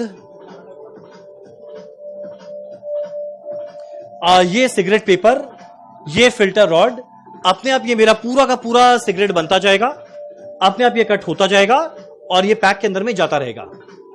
अब जब पैक में जाएगा ना तो पैकिंग होता है दो तरीका का। एक को कहते हैं प्राइमरी पैकिंग, जो फर्स्ट बॉक्स है जिसमें 10-10 सिगरेट जाएगा, प्राइमरी पैकिंग। रुकाने तो फिर हम दिखाते हैं।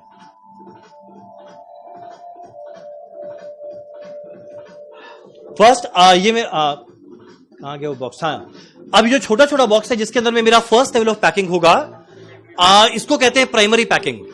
छोटा छोटा बॉक्स को कहेंगे प्राइमरी पैकिंग। और बाद में ये जाने वाला है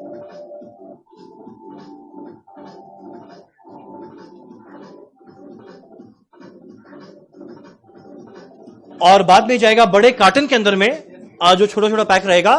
तो पता है बड़े कार्टन को हम लोग बोलेंगे सेकेंडरी पैकिंग। याद रखना, primary packing first level of packing, और जब ये एक बड़े पैक के अंदर में वापस से जाएगा ताकि गुड्स को डिस्ट्रीब्यूट कर पाए, उसे हम लोग कहने वाले हैं सेकेंडरी पैकिंग। ठीक। अब एक और चीज मुझे दिखाना है, मेरा फेवरेट कार। मजाक मत उड़ाओ, मेरा फेवरेट कार है। अब इसके अंदर में हम एक दो कॉस्ट और समझाएगा।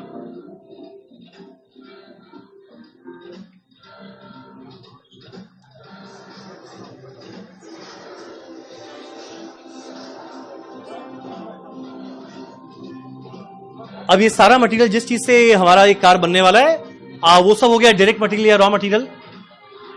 अब वहां पे ना आदमी लोग भी काम करते हैं, संग में बहुत सारा रोबोट्स मिलके करता है। अब ऑब्वियस अगर रोबोट का कॉस्ट डायरेक्ट वेजेस में नहीं जाएगा, पर ये खर्चा फैक्ट्री में लगा तो ये फैक्ट्री एक्सपेंस में चला जाएगा। फैक्ट्री के अंदर में जो भी खर्चा लगा वो मेरा फैक्ट्री एक्सपेंस में चला जाएगा।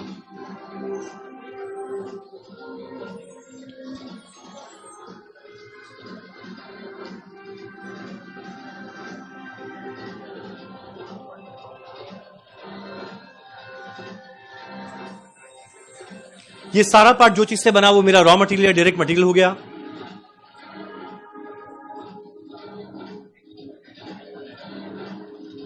ये सारे वर्कर जो प्रोडक्शन डिपार्टमेंट में काम कर रहे हैं, इनका वेजेस डायरेक्ट वेजेस हो गया। थोड़ा सा आगे बढ़े, ये सारा डायरेक्ट मटेरियल है।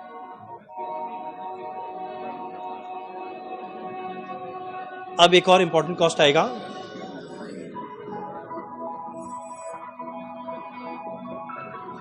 जब एक और पूरा कार बन जाता है, उसके अंदर बहुत सारा टेस्टिंग होता है। सबसे पहले किया जाएगा ब्रेक टेस्ट, देखने के लिए कि भाई जो एक बार गाड़ी चला जीवन में रुकेगा ना। तो पहला हुआ ब्रेक टेस्ट। उसके बाद होता है शावर टेस्ट, कि कितना तेज से तेज बारिश आ जाए वो हर तरह के तेज बारिश को सस्टेन कर पाएगा ना। अब एक बार शावर टेस्ट हो गया, उसके बाद होने वाला है ट्रैक टेस्ट। यानी इंडिया में जितना तरह का रोड है वो लोग अपने फैक्ट्री में बनाया, ये देखने के लिए कि हर तरह के रोड में गाड़ी चल पाएगा ना। तो ब्रेक को टेस्ट करने के लिए पहले टेस्ट किया गया, अगला शावर टेस्ट था, अगला ट्रैक टेस्ट है। इंडिया में जितना तरह का रोड है, माउंटेन हो या बीच हो, जो भी एरिया, सब में चल पाएगा ना। तो ये सब को टेस्ट करने के लिए हमारी कंपनी का बहुत बड़ा खर्चा लगा। पता है ऐसे कॉस्ट को हम लोग बोलते हैं क्वालिटी कंट्रोल कॉस्ट। इसका ऑब्जेक्टिव क्या है? क्वालिटी को चेक करना। ये हर एक कंपनी खर्चा करेगा, इसका नाम आएगा क्वालिटी कंट्रोल कॉस्ट।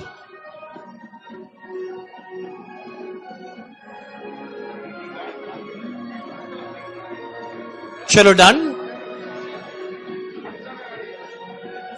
चलो डन। तो डायरेक्ट मटेरियल देखे, डायरेक्ट वेजेस देखे, फैक्ट्री एक्सपेंस देखे, क्वालिटी कंट्रोल कॉस्ट देखे।